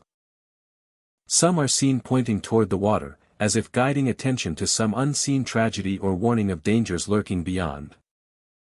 When approached, they dissolve into nothing, leaving behind only the echo of their gesture and a faint hint of salt and river mist. The tunnel itself is a labyrinth of brick and timber, narrow corridors stretching beyond sight. The walls glisten with moisture, and the scent of the river lingers heavily, mingling with the must of aged wood. Every turn seems to pull the visitor further into another world, where past and present entwine, and the boundaries between the living and the departed blur. Whispers drift along the passage, faint and fragmented, repeating fragments of commands, directions, or names long forgotten. They rise and fall with the rhythm of the river outside, sometimes urging, sometimes warning. Those who listen closely feel the tunnel respond, as if acknowledging their presence, bending sound and shadow to create an atmosphere both inviting and unnerving. The floor beneath often seems unstable, producing subtle vibrations that mimic the approach of others. Footsteps echo in a way that does not match Oni's own movement, sometimes advancing ahead or falling behind, giving the impression that company is always nearby. The sensation is heightened by fleeting glimpses of movement in the corners of vision, figures that vanish when confronted directly. At intervals, the tunnel opens onto small alcoves where the river light filters in faintly, casting distorted reflections on the wet walls. In these spaces, travelers report seeing the most vivid apparitions, sailors frozen in moments of duty or panic, their expressions etched with urgency or despair. They stand silently, as if replaying events from decades ago, unaware of the modern world pressing close around them. Locals caution that these spirits are not malevolent but restless, bound to the tunnel by unresolved fate. The sailors who perished in storms along the East River, whose bodies were never recovered, linger here, searching endlessly for something lost. They may repeat gestures, call out names, or pace along walls, their presence a constant reminder of lives cut short and stories left unfinished.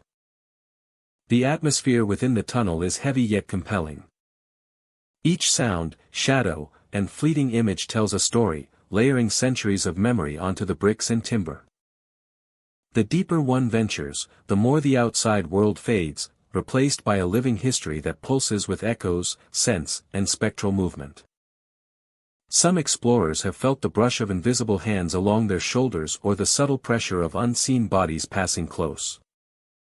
It is not threatening, but it leaves an undeniable impression of being watched, accompanied, and drawn forward by forces that do not belong entirely to the present. The sensation is both exhilarating and haunting, a reminder that the tunnel exists as a bridge between two worlds. Visitors who reach the far end often pause to look back, feeling the weight of the journey and the presence that has accompanied them. Shadows retreat into corners, whispers fade, and the sound of the river dominates once more. Yet the memory of the tunnel lingers, carried in the mind like the echo of a song that cannot be forgotten. The old dockside tunnel is more than a passage beneath the city. It is a repository of history, memory, and spectral life.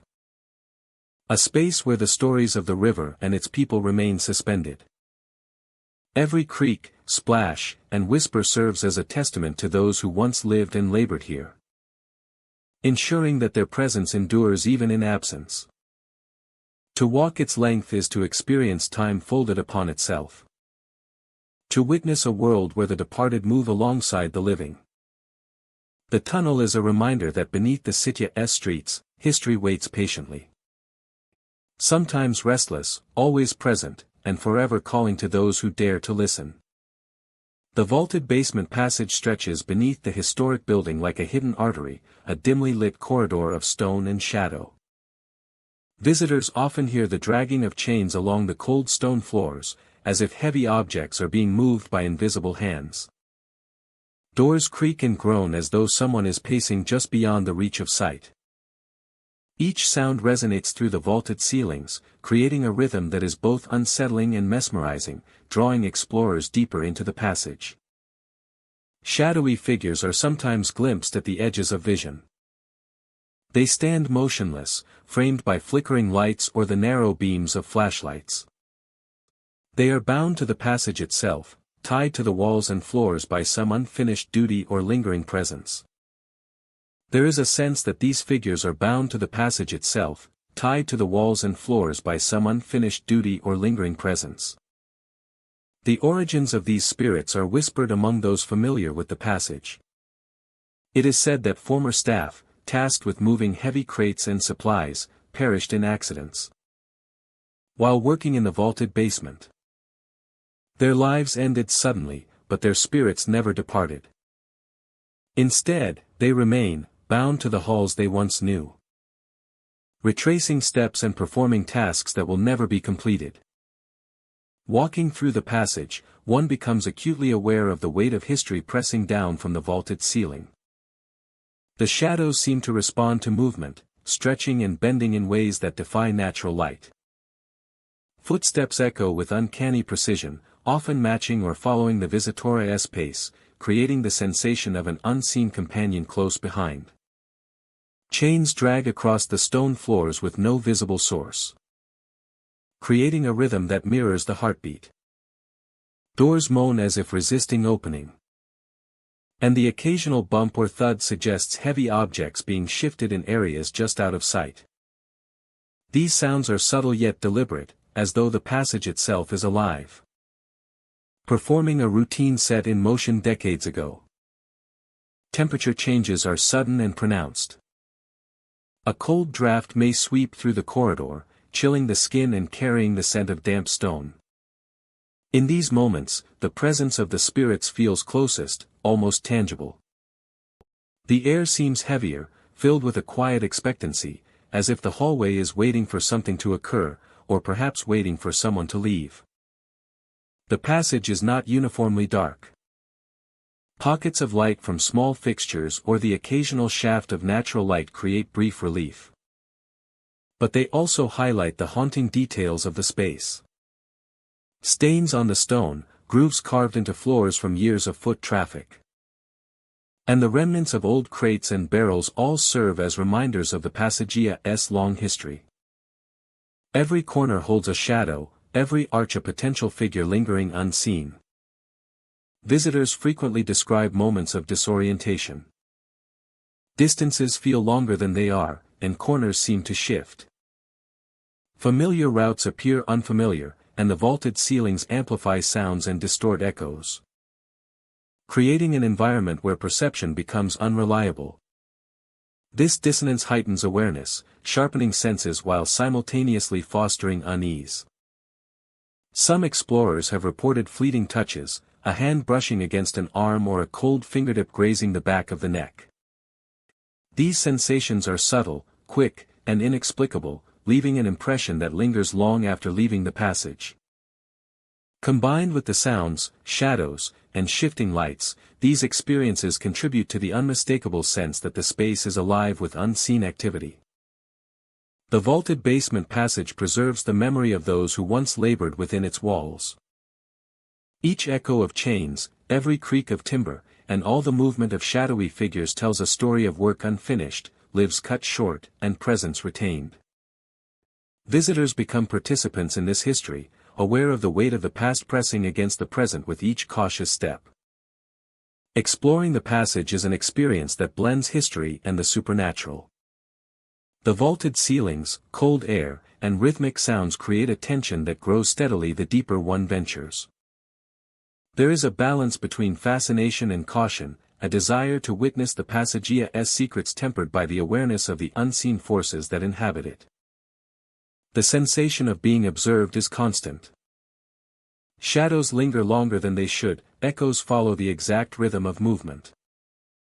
Shadows linger longer than they should, echoes follow the exact rhythm of movement, and the occasional cold brush of air serves as a reminder that this space is not empty.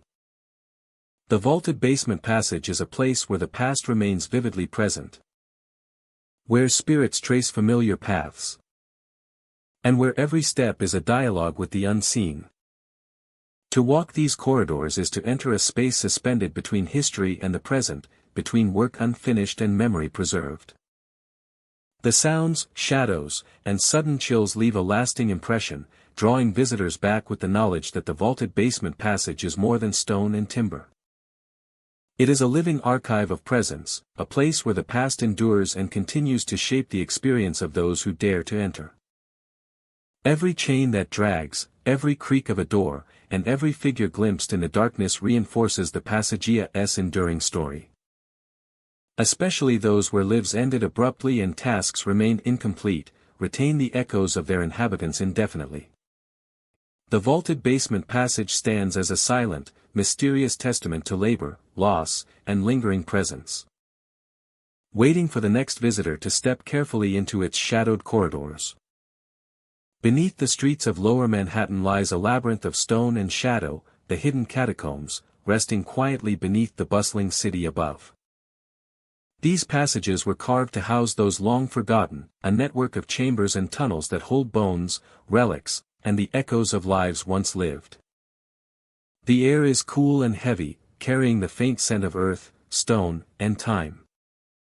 To the casual observer, it is simply a forgotten part of history, yet those who venture here feel the weight of presence, the persistence of memory, and a subtle but unmistakable awareness of the dead. Travelers descending into the catacombs report whispers from corners that seem to rise from the very walls. The voices are soft at first, almost imperceptible, then grow clearer. Sometimes calling names that feel strangely familiar.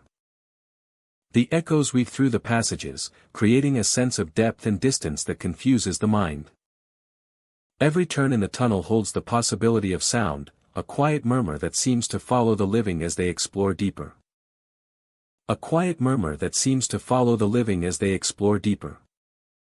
Shadows stretch unnaturally across the stone walls, elongating and bending in ways that defy logic. Flickering lanterns cast moving shapes that shift independently, creating the impression of figures gliding silently just beyond the edge of vision. Some travelers have paused, convinced they saw movement in the darkness, only to find empty halls and still stone. The catacombs seem alive with unseen life, responding to observation with subtle motion that cannot be captured or predicted. The descent into the depths brings a chill that is more than the absence of sunlight. Some visitors report icy fingers brushing their skin, fleeting and weightless, as if the dead are acknowledging their presence. The sensation is never threatening, but it is insistent, a reminder that these spaces belong to those who were laid to rest here. Every step echoes, every breath carries through the halls, and every movement is accompanied by a sense that the past is close enough to touch. The architecture of the catacombs enhances the experience. Stone arches rise overhead, forming repeating patterns that create both rhythm and disorientation. Chambers open suddenly, revealing walls stacked with ossuaries. Niches containing carefully placed bones, and remnants of long-forgotten rituals. The quiet hum of the underground amplifies even the smallest sound. From the scrape of a shoe against stone to the faintest whisper of air. Silence is rare, and when it comes, it is heavy, thick, and alive with anticipation. Explorers often notice patterns in the activity. Whispers follow certain paths, shadows linger in specific corners. And the cold seems to collect in particular chambers. Some believe the catacombs replay moments from the past. Echoes of lives lived and deaths endured. Footsteps that are not your own sometimes accompany your own, pacing in the distance before vanishing into silence. It is a place where memory and presence coexist, where the living are permitted a fleeting glimpse of what endures beyond life. The history of Lower Manhattan is layered in these tunnels. Catacombs were created to manage the dead, to honor them while preserving the city above. Yet time and neglect have added layers of mystery and unease. Those who worked here, those who were buried here, and those who were forgotten by history all seem to have left traces that persist. Objects left behind, from old lanterns to fragments of stone, appear ordinary but carry a weight that makes the living pause, sensing stories hidden within the cold surfaces. Even without direct sight, the catacombs communicate through atmosphere. The air vibrates with subtle energy, footsteps echo in irregular patterns, and faint drafts seem to guide explorers through the maze.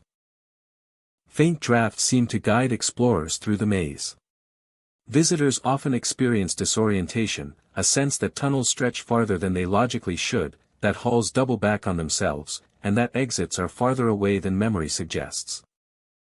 Visitors often experience disorientation, a sense that tunnels stretch farther than they logically should, that halls double back on themselves, and that exits are farther away than memory suggests. The catacombs are not merely physical space, they are a psychological landscape, shaped by history, memory, and unseen presence. The catacombs are not merely physical space, they are a psychological landscape, shaped by history, memory, and unseen presence. Sounds are amplified and layered, blending into a chorus of memory. Water drips irregularly from stone ceilings. Distant echoes carry as if from multiple directions. Occasional soft scrapes or thuds punctuate the quiet. These sounds are never random. They create rhythm, tension, and atmosphere, inviting those who listen closely.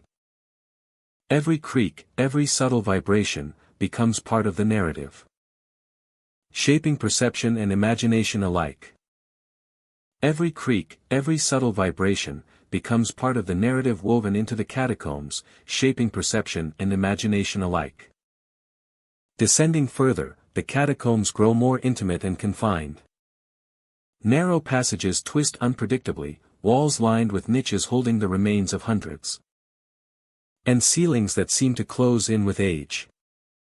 The sensation of being observed intensifies, as if the dead are present not only in memory but in the very air surrounding the living.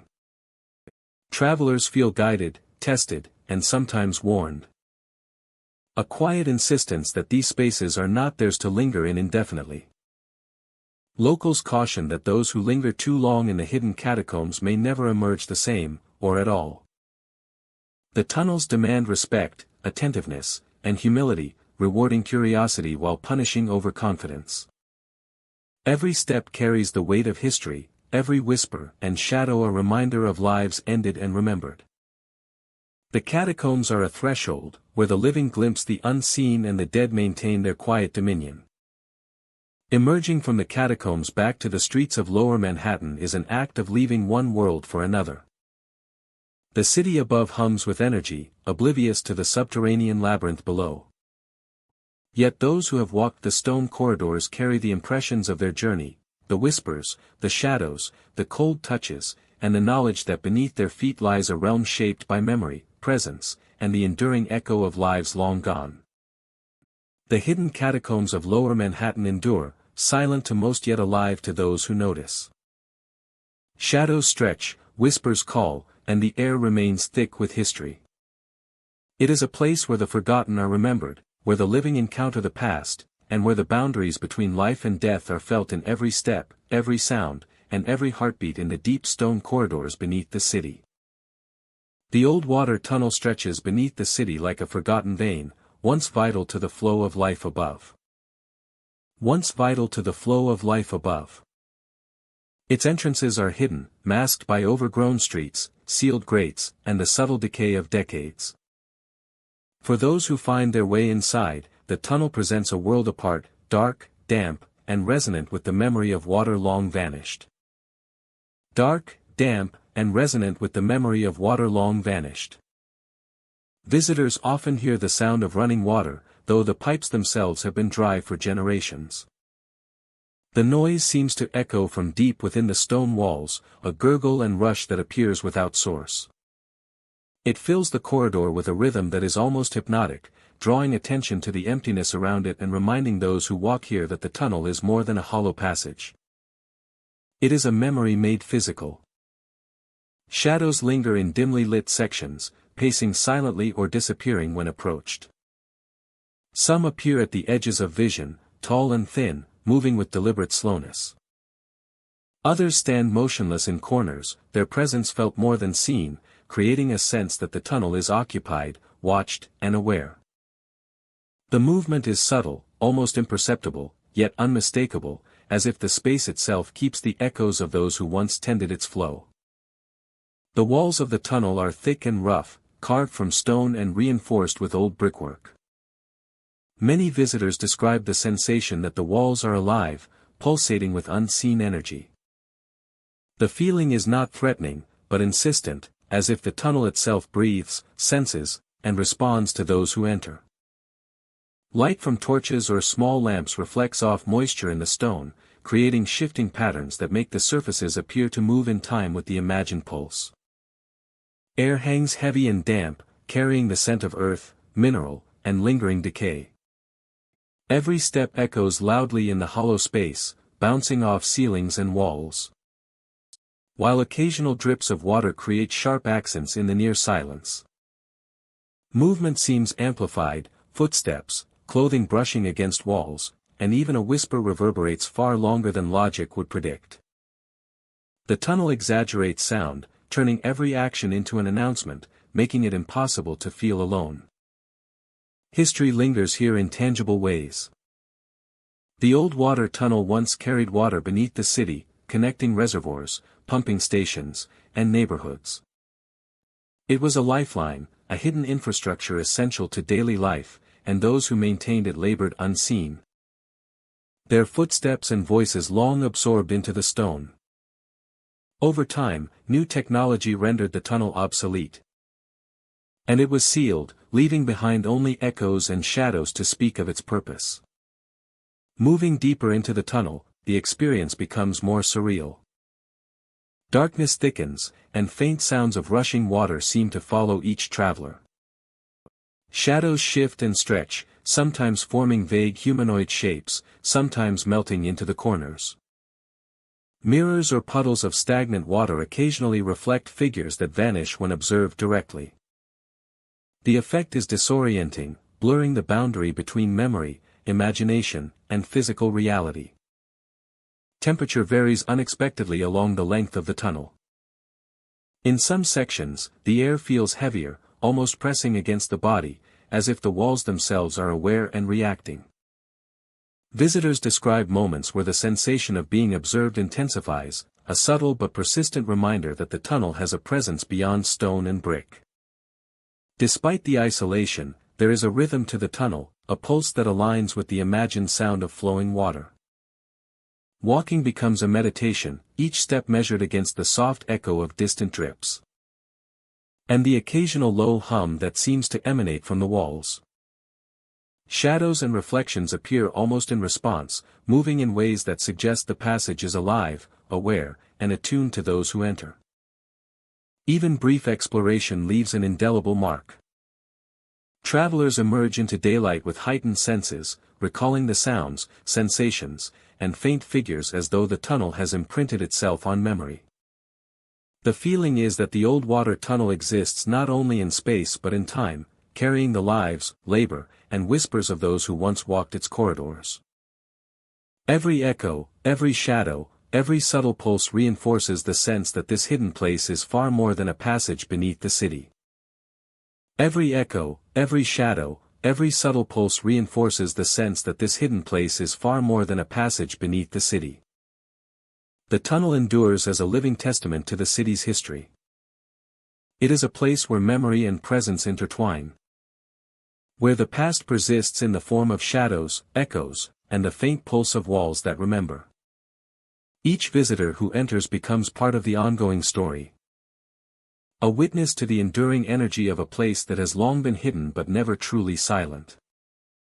The old water tunnel remains a realm apart.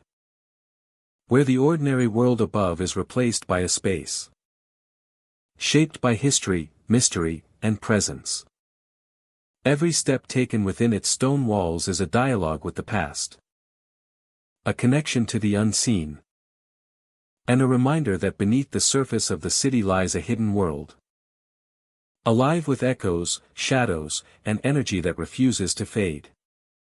Exploring the tunnel is a journey through time, through memory, and through the subtle awareness of a space that is both physical and alive. The forgotten freight passage runs beneath the warehouses of Manhattan, a network of tunnels once alive with the movement of cargo and the footsteps of countless laborers. Today, it is abandoned, yet for those who enter, the passage still resonates with the echoes of its past. The experience lingers, leaving travelers with a sense of wonder, unease, and a profound respect for the silent guardians of history hidden beneath the city streets. The air inside is thick and cool, carrying a metallic scent that hints at rusted machinery and long-forgotten goods. Shadows stretch across the brick walls, twisting in shapes that seem almost human. The faint clanging of unseen metal reverberates through the corridors, accompanied by shuffling sounds that mimic the rhythm of work long ceased. Travelers speak of voices drifting from dark corners, low murmurs that do not belong to anyone present. The words are indecipherable, yet the tone carries urgency, a sense of unfinished business lingering in the air. It is as though the passage itself remembers every shipment moved, every crate lifted, and every worker who vanished into its depths. Figures are often glimpsed along the walls, shadows forming the outlines of long-dead laborers. They carry the weight of tasks left incomplete, hands reaching toward invisible cargo. Faces etched with focus and fatigue. When approached, these figures vanish, leaving only the sense that they are never truly gone. Their presence woven into the very bricks and mortar of the tunnel. The passage is a labyrinth of narrow corridors, low arches, and hidden chambers. Moisture clings to the walls, reflecting the faint glow of any light brought in by explorers. Every turn reveals new echoes, new flickers of movement, as if the workers of the past are retracing steps and completing duties that were interrupted decades ago. Whispers rise and fall with the wind that seeps through cracks from the streets above. Some claim the sounds mimic the rhythm of cargo being loaded and unloaded, while others insist they hear instructions shouted over the din, orders for shipments that no longer exist. It is a haunting symphony of labor frozen in time, playing endlessly for those who dare to listen. The tunnel floor is uneven, marked with depressions and grooves worn by the passage of carts and the weight of crates. Steps echo strangely, sometimes sounding as if accompanied by another set, a phantom labor keeping pace in silence.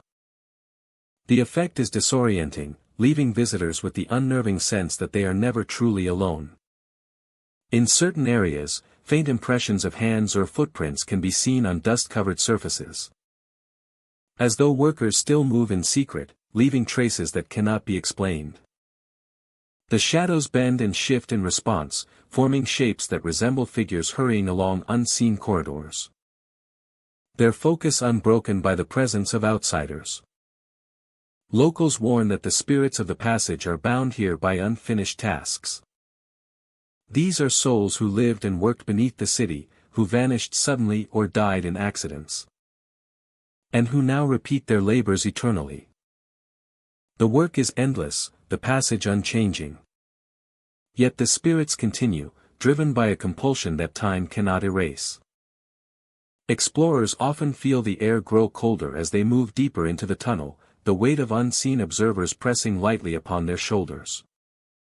Occasionally, a soft brush of wind carries the scent of old wood and iron, or the sound of a crate being dragged along the floor, though nothing is visible. Every sense is heightened, attuned to the subtleties of a place where the past is alive and insistent. At the far reaches of the passage, small alcoves and storage rooms hold the most vivid echoes of labor.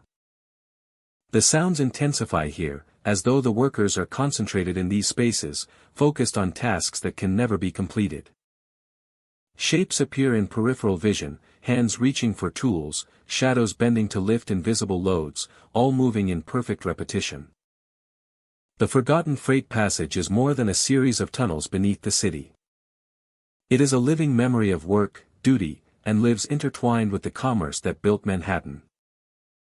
Every sound, every shadow, every fleeting glimpse of movement serves as a reminder that the past persists here, lingering in brick and mortar, air and echo.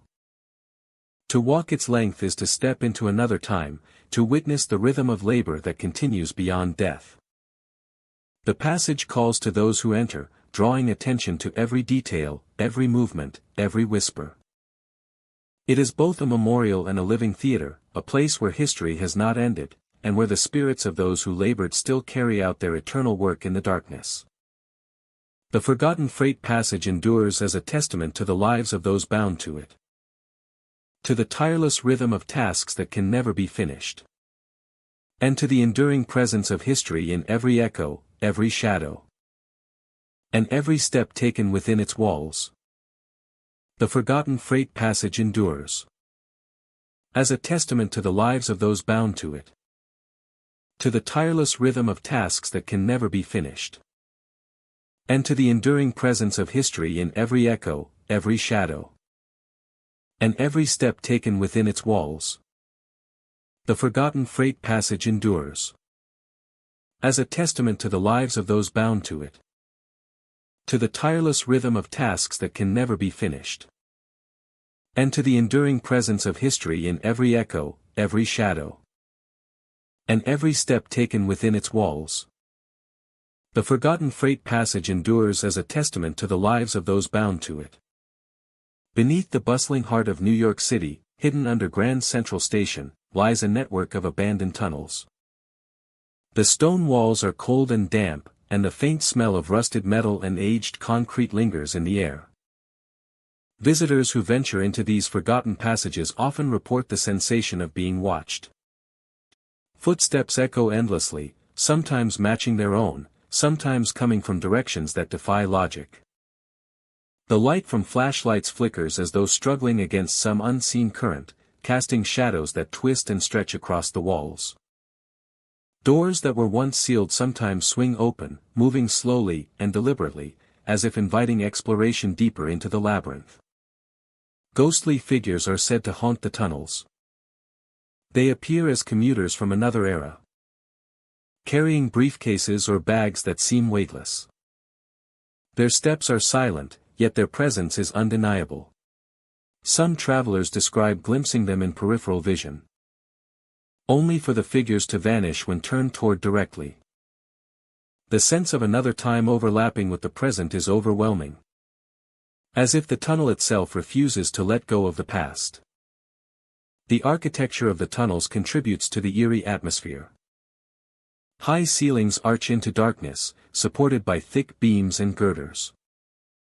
Rusted pipes run along the walls, dripping water that echoes through the long corridors. Every turn and junction can feel disorienting, the passageways looping back on themselves, giving the sensation that no matter how far one walks, the exit remains just out of reach. Time seems to behave differently here.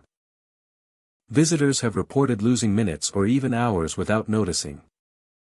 A corridor that seemed short and narrow suddenly stretches on endlessly, lined with doors and archways that appear familiar yet subtly different each time. This disorientation adds to the legend that the tunnels can trap those who wander too long, looping them beneath the city until they are ready or willing to leave. The ambient sounds of the city above occasionally filter down, distant rumbles of trains or muffled announcements, but they feel removed and surreal, as if coming from another world. In contrast, the sounds within the tunnels are unnervingly immediate. Footsteps, dragging chains, and the soft sigh of air moving through shafts make it impossible to feel entirely alone. These echoes create a rhythm that seems deliberate, almost as if the tunnels are alive and observing each visitor. Some explorers speak of sudden temperature changes. A warm, stale air can shift to a biting cold within a few steps. The chill seems to cling to the skin, and those who pause feel the sensation of icy fingers brushing against them, fleeting but distinct. These moments leave a lasting impression, reinforcing the idea that the tunnels are more than a forgotten passagia. They are a space where the boundary between the living and the lingering past is thin. The tunnels are not entirely devoid of light. Occasional emergency lamps, long since dimmed or malfunctioning, cast weak glows along certain stretches. The shadows created by these flickering lights appear to move independently, stretching and bending across walls and ceilings. Even in total darkness, shapes seem to linger, coalescing at the edges of vision. The mind is left to wonder if these forms are tricks of perception, or something far older and more persistent. Stories of those who linger too long have added to the tunnel's mystique. Travelers speak of being caught in loops, passing the same junction multiple times without realizing it. Doors appearing and disappearing, or corridors extending in impossible ways. Some feel compelled to retrace steps endlessly, drawn deeper by curiosity or a sense of unfinished business. The legend suggests that only by leaving the tunnels promptly can one avoid becoming part of their history, a permanent resident of the hidden underworld beneath Grand Central. Despite the danger and mystery, the tunnels continue to attract those with a taste for the unusual. The thrill of discovery and the weight of history make each step memorable. Footsteps echo, doors creak, and shadows stretch in ways that defy reason, creating an experience that is both exhilarating and unnerving. Visitors leave with the sense that the tunnels are alive, a network of stone and steel that remembers each passerby and the stories they carry. The abandoned tunnel beneath Grand Central is more than a hidden corridor. It is a place where time, history, and the supernatural converge. The echoes of ghostly commuters, the flickering lights, and the shifting doors form a continuous narrative of memory and presence. It is a labyrinth that challenges perception, tests courage, and leaves an indelible mark on those who dare to explore its depths. Each exploration reinforces the mystery. The tunnels remain a silent witness to the passage of countless lives above. While below, the echoes of the past continue to walk beside the living. The abandoned tunnel is a space of suspended reality. Where history lingers, shadows move with intent. And the city above seems a distant, unreachable world. Those who enter are forever aware that the tunnels beneath Grand Central are not empty, they are inhabited by the memories, presences, and whispers of another time. Every step through these stone corridors is a journey into the unknown. Footsteps echo, shadows stretch, and lights flicker with subtle, deliberate rhythm. The abandoned tunnel beneath Grand Central remains a haunting testament to the city's hidden past. A place where exploration becomes a dialogue with history, memory, and the unseen. Beneath the streets of the city lies the old electrical tunnel. A narrow, winding passage built to power the early skyscrapers that define the skyline above. The tunnel stretches in darkness, its walls lined with aged conduits, rusted panels, and the occasional forgotten switch. Though electricity no longer flows here in any meaningful sense, the tunnel hums with a presence all its own. Travelers who venture within speak of sounds and sensations that defy explanation. A lingering echo of the engineers who once labored to illuminate the city. The air is thick and cool, carrying the faint scent of metal and insulation. Sparks seem to leap from nowhere, brief flashes of light accompanied by the hiss of unseen machinery. Some visitors report soft mechanical voices, indistinct murmurs that seem almost intelligible. They echo through the corridors, rising and fading in unpredictable rhythm, creating the sensation that the tunnel is alive, listening, and communicating in a language long forgotten. Shadows move along the walls in impossible ways, twisting and stretching as if independent of the flickering lights. Forms appear to pace or hover, only to vanish the instant they are fully observed. These figures carry the appearance of people yet are distorted, unnatural, as if the memory of the engineers has taken a spectral form. Their presence is neither threatening nor overtly aggressive, but it is undeniable, leaving travelers aware that the space is inhabited by forces beyond the living. The architecture of the tunnel amplifies the atmosphere. The hum of residual energy, the faint drip of condensation, and the irregular echo of footsteps combine to produce an almost musical layering of sound. Even the slightest movement is magnified, and every unexpected noise heightens the sense of anticipation, keeping explorers alert and on edge. Those who enter the old electrical tunnel often describe a sensation of being guided or observed. A hand seems to brush lightly across a shoulder, a pressure follows their movements, or the air seems to shift. As if someone has passed nearby. It is subtle, almost imperceptible, yet it leaves a lasting impression. Travelers become aware that the tunnel carries memories of labor, invention, and the spirits of those who once walked these passages, watching over the systems. The history of the tunnel adds depth to the experience. Constructed in the early days of the skyscraper era, it was the lifeblood of the city. channeling electricity to illuminate towers, power elevators, and keep the streets vibrant after sunset. Accidents and long hours claimed lives, and it is said that some of the earliest engineers never left the tunnel alive.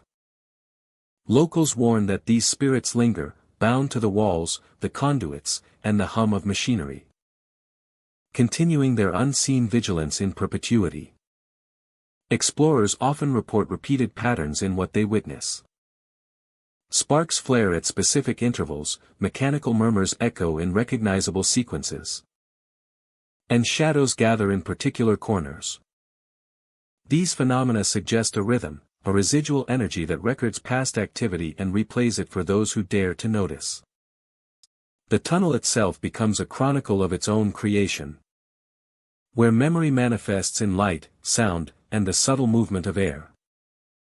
The interplay of light and shadow heightens tension. Flashlights or portable lamps cast long, wavering forms that dance across the walls. The reflective surfaces of metal panels amplify small sparks, making them appear larger, almost animate. Shadows stretch unnaturally, elongating across brick surfaces or seeming to detach entirely, moving independently. Every turn in the corridor becomes a study in perception, a test of attention, and a reminder that the tunnel is more than stone and conduit, it is a living archive of human endeavor and spectral presence. Time within the tunnel behaves strangely. Moments can feel extended, the rhythm of footsteps and mechanical murmurs no longer aligning with outside reality. Travelers report brief lapses in awareness, sensations that minutes have passed when only seconds elapsed, or the feeling of being retraced along their own steps by an unseen observer. The old electrical tunnel seems to operate outside ordinary constraints, blending history and the present into a continuous, immersive experience. Even brief excursions leave lasting impressions. The hum of the tunnel, the hiss of sparks, the glimpses of twisted shadows, and the faint sensation of unseen presences persist long after leaving. Explorers often carry heightened awareness, noticing electrical or mechanical sounds, sensing motion from the corner of the eye, and recalling the faint pressure. The city's past never truly disappears, but remains woven into the infrastructure, perceptible to those who pay attention. The tunnel teaches that the city's past never truly disappears. The old electrical tunnel endures as both a technical marvel and a space of quiet mystery. Its conduits hum with residual energy. Its shadows carry the memory of lives committed to innovation, where human ingenuity meets the persistence of presence, where history is palpable in every echo, and where the living brush against the lingering spirits of those who built the city above. Beneath the streets, the tunnel stretches onward, silent to most but resonant for those who notice. Sparks flash, shadows move, mechanical whispers echo. And the hum continues, a reminder that the old electrical tunnel is more than forgotten infrastructure. It is a space where invention and memory, light and shadow, and the living and the departed converge. A hidden testament to the engineers who shaped the skyline and the presence that still watches over it. The hidden railroad passage lies beneath the city, a dark artery once used to transport goods and people through a network of tunnels. Its walls are charred and cracked, remnants of a fire that claimed the lives of many who once worked within. The entrances are obscured, blocked by debris and sealed doors, yet those who manage to enter step into a world where history lingers in every shadow and echo. Visitors often hear the sound of wheels rolling across the old tracks, metallic clanging reverberating through the tunnel as if trains still pass. The sounds are intermittent, appearing and vanishing without cause, creating an eerie rhythm that mirrors the pulse of the underground world. Accompanying the metallic echoes are screams, faint and distant, carrying the weight of fear and urgency, a haunting reminder of the tragedy that closed the passage decades ago. Shadows appear along the tracks, pacing silently or vanishing into dark alcoves. Some figures resemble workers from a bygone era, moving with purpose yet never approaching directly. Others seemed distorted, elongated in the dim light, their presence felt more than seen. These fleeting images create a sense of timelessness, as if the tunnel preserves moments from that day of fire, replaying them endlessly for those who dare to enter. The tunnel itself is a labyrinth of corridors and chambers. Stone walls are blackened and rough, lined with remnants of machinery, rusted rails, and collapsed beams. The ceiling arches overhead, cracked and unstable, adding to the sense of confinement and tension. Every footstep echoes sharply, bouncing off the walls in ways that make each movement feel amplified, as though the passage reacts to the presence of the living while carrying the weight of the dead. Air hangs heavy, scented with damp stone, rust, and smoke residue from the fire that destroyed so much of the passage. Cold drafts sweep through narrow corridors, brushing against skin and clothing, making every step a conscious effort. The atmosphere is both oppressive and alive, as though the walls themselves retain the memory of the flames, the heat, and the desperate attempts to escape. As travelers move deeper, the interplay of light and shadow becomes more pronounced. Small cracks in the walls allow faint beams to penetrate the darkness, casting long, flickering shadows across the tracks. The dim illumination reveals figures standing silently or pacing, always on the edge of perception, vanishing the moment they are directly observed. Mirrors or puddles of stagnant water occasionally reflect these forms, further confusing sight and reinforcing the sense that the tunnel is alive with memories. The sense that the tunnel is alive with memories. The history of the passage is woven into its very structure. Originally constructed to facilitate the movement of goods and workers, it became a vital part of the city's industrial network. On the day of the fire, panic and chaos overtook the tunnel as smoke and flames spread quickly, trapping those inside. The tragedy left an indelible mark, and locals insist that the souls of those who perished remain, tethered to the tracks and chambers where they met their end. Every sound, every shadow, every flicker of light feels deliberate. The tunnel responds to movement, and visitors often describe a sensation of being guided, watched, or tested. Some feel sudden chills or light touches, subtle enough to raise awareness but never threatening.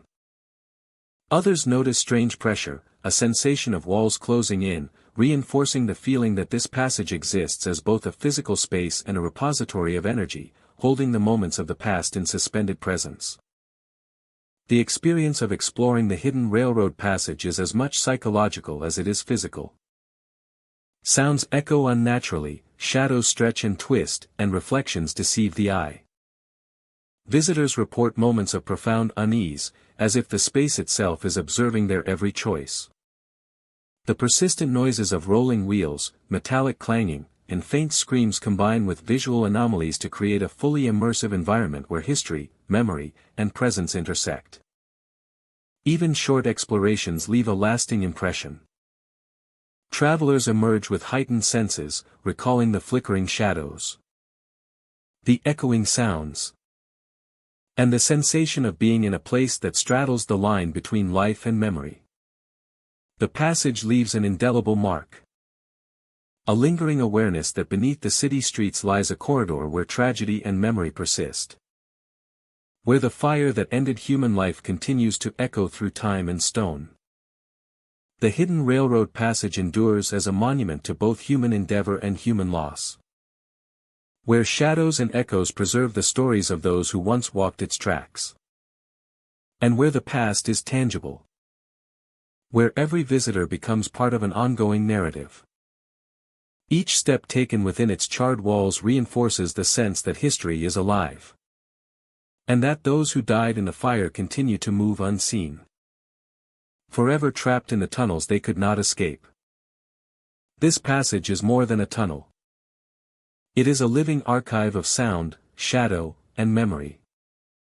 A place where history is preserved not in books, but in the physical and psychological impressions it leaves on the living. Every visitor who enters encounters a space where tragedy, presence, and memory converge, creating an experience both haunting and unforgettable. The hidden railroad passage remains a testament to the endurance of memory. A place where the echoes of the past continue to interact with the present. And where the flames of a long-forgotten fire never fully fade. Leaving shadows and whispers behind for anyone willing to enter and witness their lingering presence. The abandoned tunnel beneath the meatpacking district stretches beneath the streets like a hidden vein of the city. Once alive with activity, it carried crates of meat, barrels of goods, and the constant movement of laborers through its narrow, dimly lit corridors. Today, it is silent, yet the echoes of its past linger in every shadow, every whisper, and every chilling draft that creeps along the walls. The air inside is heavy and pungent, carrying the faint odor of old smoke and the remnants of meat that long ago passed through these tunnels. Travelers report hearing voices in the darkness. Whispers that rise and fall with no source. They speak in hurried tones. Sometimes sharp, sometimes sorrowful. Echoing off the walls in patterns that feel almost deliberate. The sound is immediate and surrounding. As if the walls themselves remember every shout, every sigh, and every hurried command. Figures are glimpsed at the edges of vision, shadows taking form only to dissolve when confronted. Some visitors describe the sensation of invisible hands brushing against their arms or gripping their clothing, leaving chills that crawl along the spine. It is as if the workers of the past still move through the tunnels, performing the labor they were once bound to, their presence felt more than seen. The tunnel itself is a labyrinth of passageways, low arches, and hidden alcoves. Dampness seeps from the stone, creating cold spots that make the air feel thick and heavy. Every footstep echoes unnaturally, magnifying the sense of isolation. It is easy to imagine the clatter of carts, the rustle of paper, and the whispered instructions that once defined this subterranean world. Some travelers notice faint marks along the walls and floors, impressions left by tools, boots, and the countless hands that once labored here. These traces vanish when examined closely, yet their presence is undeniable, adding to the sensation that the tunnel itself is alive with memory. The air carries the weight of those who vanished suddenly, the ones who never emerged from the darkness above. The deeper one moves, the more intense the atmosphere becomes. Whispers rise and fall as if responding to movement. Bending around corners and down narrow halls. Shadows grow longer and darker. Stretching to fill spaces that light cannot reach. A place where the past persists. Where every object, every sound, and every cold draft is a reminder of lives la vida and losta within these walls. Locals warn that the spirits of workers who died here remain, bound to the passage by the abruptness of their ends and the labor left incomplete. They linger in corners, follow footsteps, and echo every sound as if determined to replay their final moments endlessly. Those who enter can feel the weight of their gaze, heavy and persistent, pulling the present into the past. In some areas, the echoes intensify, becoming almost tangible. The faint clatter of crates or the scraping of tools seems to come from nowhere, yet resonates with perfect clarity. Shadows shift along the walls, forming shapes that mimic human figures, bending and stooping in motions that speak of duty, urgency, and fatigue.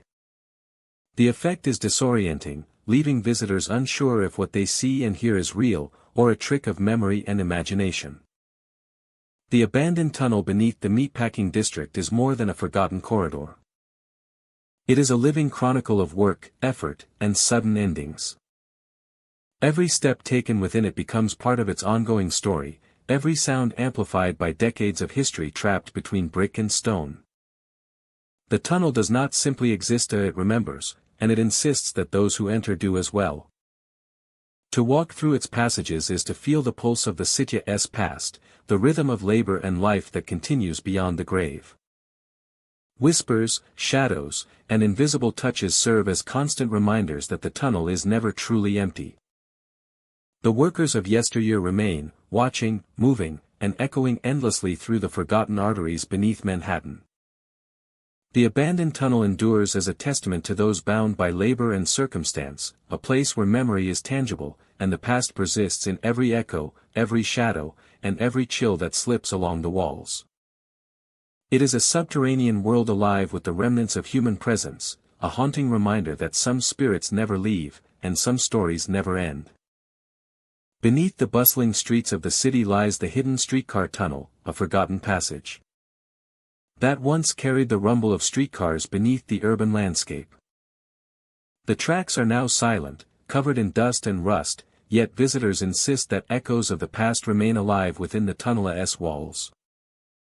Those who enter speak of hearing wheels turning on iron rails, faint whistles that carry across empty corridors, and footsteps pacing deliberately just behind them.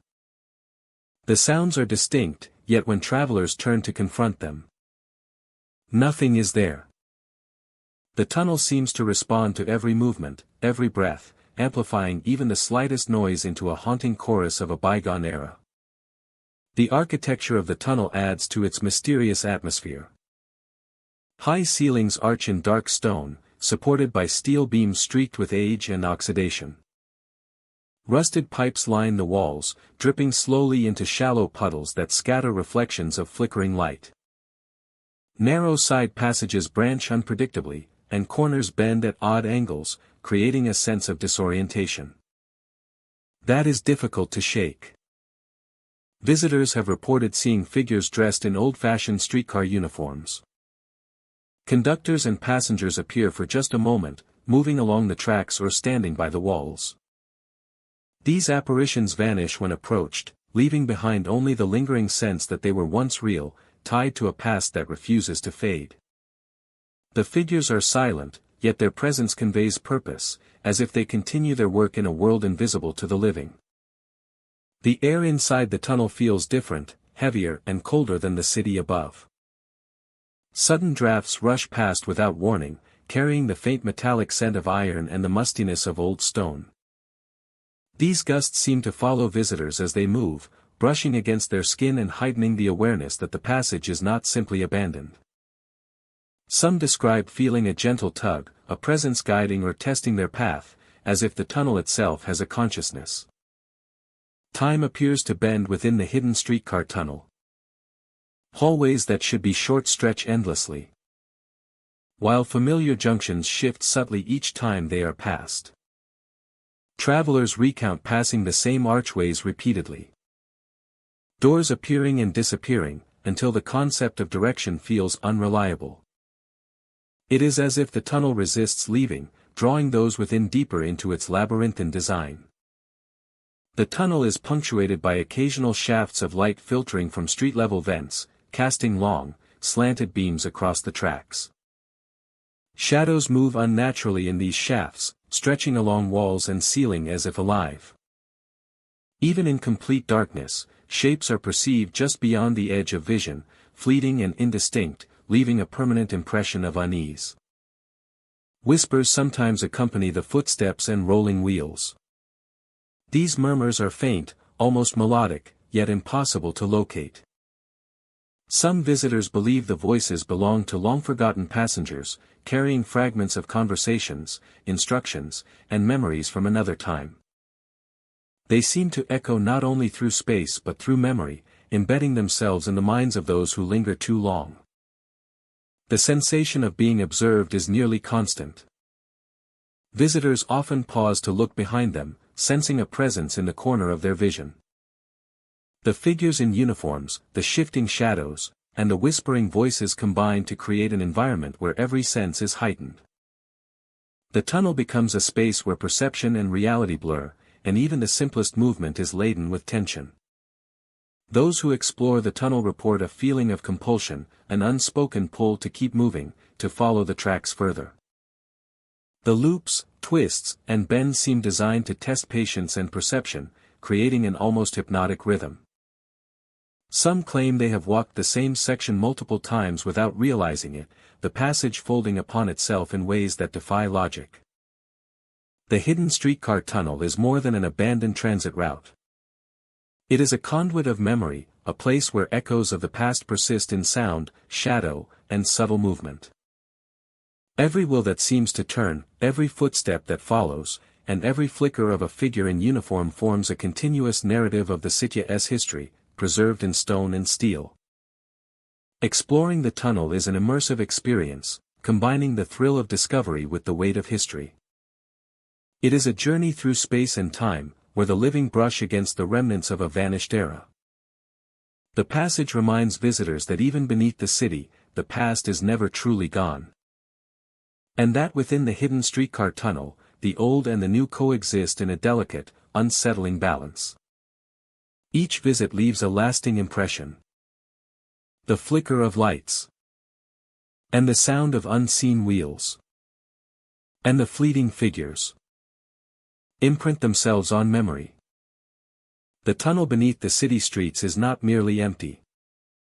It is inhabited by the traces of countless journeys. A living memory of work, travel, and the passage of time. Those who venture into the hidden streetcar tunnel emerge changed, carrying with them a sense of wonder, unease, and respect for the stories hidden in the shadows below. Beneath the bustling streets of the city lies the forgotten subway connection, a narrow passage once designed to link two old subway lines. Closed for decades, it has been all but erased from public knowledge, its entrances sealed and hidden from the flow of everyday commuters. The tunnel stretches in darkness, lined with cold, damp walls and the remnants of old rails, electrical conduits, and signage long faded. To the casual passerby, it is simply abandoned infrastructure, yet those who venture here speak of experiences that suggest the passage holds more than brick and mortar. Travelers entering the tunnel often report hearing conversations in languages long forgotten. Words can be faint, nearly imperceptible, or startlingly clear. Yet they seem to belong to a world far removed from the modern city above. The sound carries from corners and turns, creating the unsettling sensation that the passage itself is alive, replaying memories of those who once walked its length. Doors along the corridor move of their own accord. They swing open with no wind, close suddenly, or creak as if someone has passed behind them. The movements are irregular, impossible to predict, and always accompanied by a subtle shift in the air. Shadows stretch unnaturally along the walls, bending and elongating in ways that defy logic. Figures are glimpsed in fleeting moments, pacing, standing, or disappearing around corners, leaving a lingering impression of movement where none should exist. Mirrors in the passage add another layer of mystery. In their reflective surfaces, visitors sometimes see scenes that do not correspond to the present. Ghostly figures perform everyday tasks, walking along platforms, adjusting lanterns, or inspecting tracks, but their forms are faint, translucent, and unmoored from time.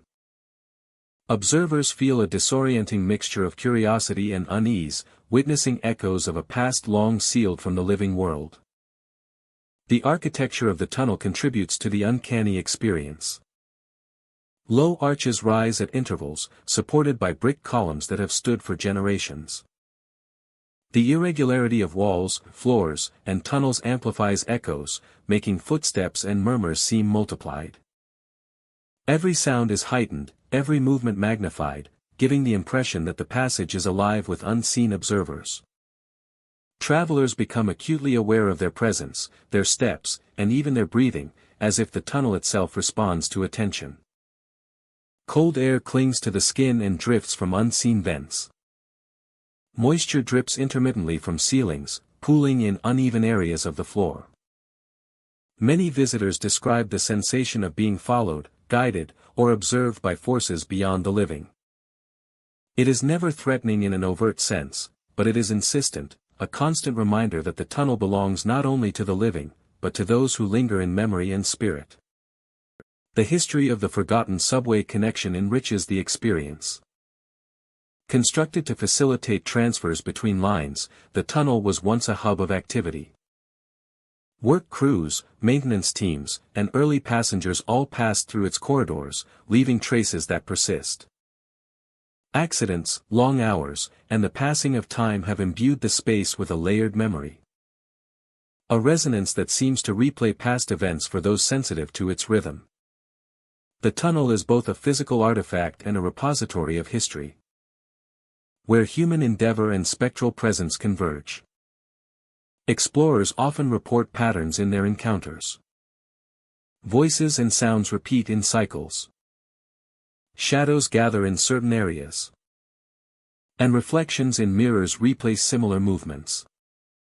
Sparks of light sometimes flicker along tracks or in gaps between walls, resembling lanterns held by figures long gone. The passage appears to have its own rhythm, an internal logic that is perceptible only to those who take the time to observe, listen, and move deliberately through its winding corridors. Time inside the tunnel feels altered. Moments can stretch or compress unexpectedly. Visitors speak of becoming aware of activities from decades past. As though watching through a veil, their perception of the present intertwined with echoes of history. The passage becomes a liminal space, where past and present coexist. And the ordinary rules of motion and time are suspended. Even brief excursions leave a lasting impact. Travelers emerge with heightened awareness of their surroundings. A sensitivity to sound and movement in ordinary spaces. And an enduring impression of the tunnel's presence. That even abandoned infrastructure carries memory. That spaces created for utility can also hold the echoes of life. And that what is hidden beneath the city continues to live in subtle, persistent ways. The passage endures, silent to most, yet alive to those who notice. Shadows move, whispers speak. Mirrors reveal forgotten scenes. And the air vibrates with history. The forgotten subway connection is not merely a tunnel. It is a repository of memory, a corridor, where the living brush against echoes of time, witnessing traces of life that continue long after the surface above has forgotten. Beneath the streets, the passage stretches onward, dark, silent, and unseen, yet resonant with the presence of those who once walked its length. Travelers who enter understand that the tunnel is more than stone and metal. It is a bridge between eras, a space where the forgotten endure. And a place that reminds the living that history continues to breathe, quietly, in the hidden corners of the city. Beneath the bustling streets of the financial district, a hidden tunnel stretches like a dark vein under the city. The entrance is unmarked, concealed by service doors and narrow corridors leading from basements. For those who venture inside, the space is a labyrinth of stone and steel, a place untouched by time yet filled with echoes of the past. Yet filled with echoes of the past. The space is a labyrinth of stone and steel, a place untouched by time yet. Untouched by time yet filled with echoes of the past. A labyrinth of stone and steel, a place untouched by time yet filled with echoes of the past. Visitors often report whispers, faint and urgent, carrying the cadence of long-forgotten conversations. Deals discussed in haste, arguments over sums and contracts, warnings spoken in fear and tension. The voices are never constant, appearing and disappearing as if the tunnel itself controls when the city's memory is allowed to surface. Every whisper seems directed at those who walk its corridors, drawing attention to the walls, the ceilings, and the shadows that move along them. Shadows are a constant presence. Some drift silently along the walls, elongated by the dim lighting that filters through cracks and vents. Others form vague figures, dressed in the attire of bankers, clerks, and workers from an era long past.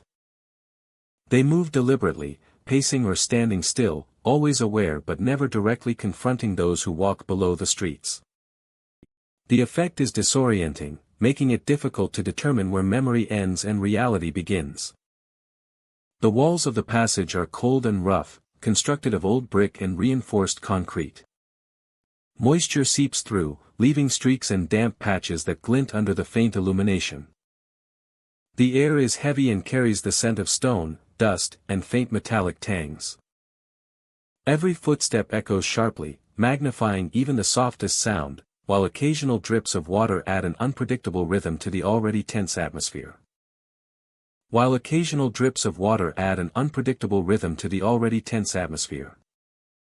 As one moves deeper into the tunnel, the sensation of being watched intensifies. Some visitors feel icy hands brush against their arms, a cold pressure that seems to guide or pull them further into the darkness. It is never violent, but insistent, as if the space itself wants to ensure that its history is observed, acknowledged, and carried out of the shadows and into memory. Light is scarce, and the limited illumination interacts with the tunnel in strange ways. Small cracks in the walls and vents allow beams of light to penetrate, casting long, shifting shadows that seem to respond to movement. Occasionally, mirrors or reflective surfaces reveal figures that vanish the moment they are seen directly, creating a sense that the passage is alive with presence. Shadows stretch and warp, playing tricks on the eye, blending the real and the imagined. A sense that the passage is alive with presence. The history of the tunnel is etched into its very structure. It was once a vital artery beneath the city, used to move goods, personnel, and information between key financial buildings. It witnessed the rise of the city's fortunes, the frantic pace of early commerce, and the secrets that never reached daylight. When abandoned, the passage retained its stories, preserving both mundane and dramatic moments in the echoing space below. The passageway is labyrinthine, with side corridors and dead ends that enhance the feeling of isolation. Sounds are distorted, footsteps sometimes echo from directions that do not align with reality. And faint murmurs occasionally respond to movement, creating an impression that the tunnel is conscious of those who enter. Temperature fluctuates unpredictably. Cold drafts sweep along corridors, chilling skin and clothing.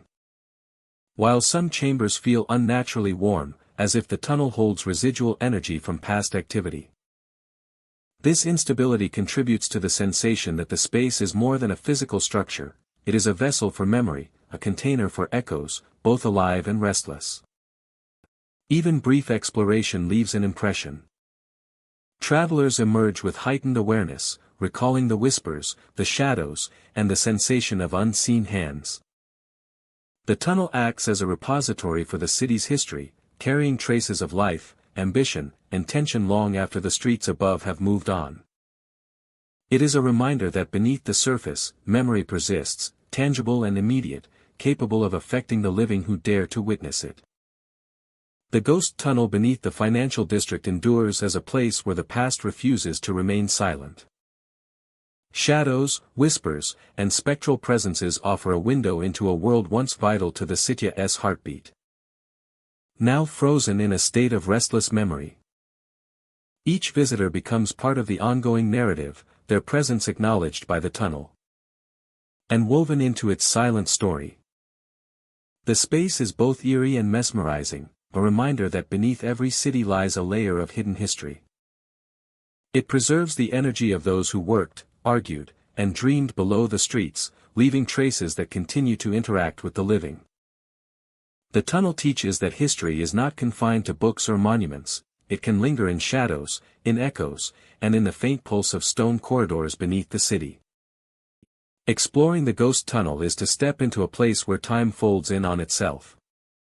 Where memory and presence overlap. And where the city's heartbeat can still be felt through whispers and shadows. A place that keeps the stories of the past alive. Restless, and bound beneath the streets for all who enter to witness. This hidden passage beneath the financial district is more than a tunnel. It is a living archive of memory and presence, a corridor where the echoes of the past. Where the echoes of the past are tangible, and where every visitor experiences the lingering energy of a city that refuses to forget its own history. Thank you, my dear friend, for descending into the haunted underground passages of New York City with me tonight. Beneath the bustling streets, the tunnels hold echoes of the past, shadows of lives that cannot rest. And secrets that refuse to be buried. Some visitors leave shaken. Some never return. And some feel the chill of the underground following them long after they have emerged into the light. If you ever find yourself alone in a dark passage beneath the city, remember these stories. Listen for footsteps that belong to no one alive. Watch the shadows that move without bodies. And beware the whispers that call your name from the darkness. Would you dare to explore these haunted tunnels, or would you retreat to the streets above before the shadows reach you? Rest well, my friend, until our next haunted journey.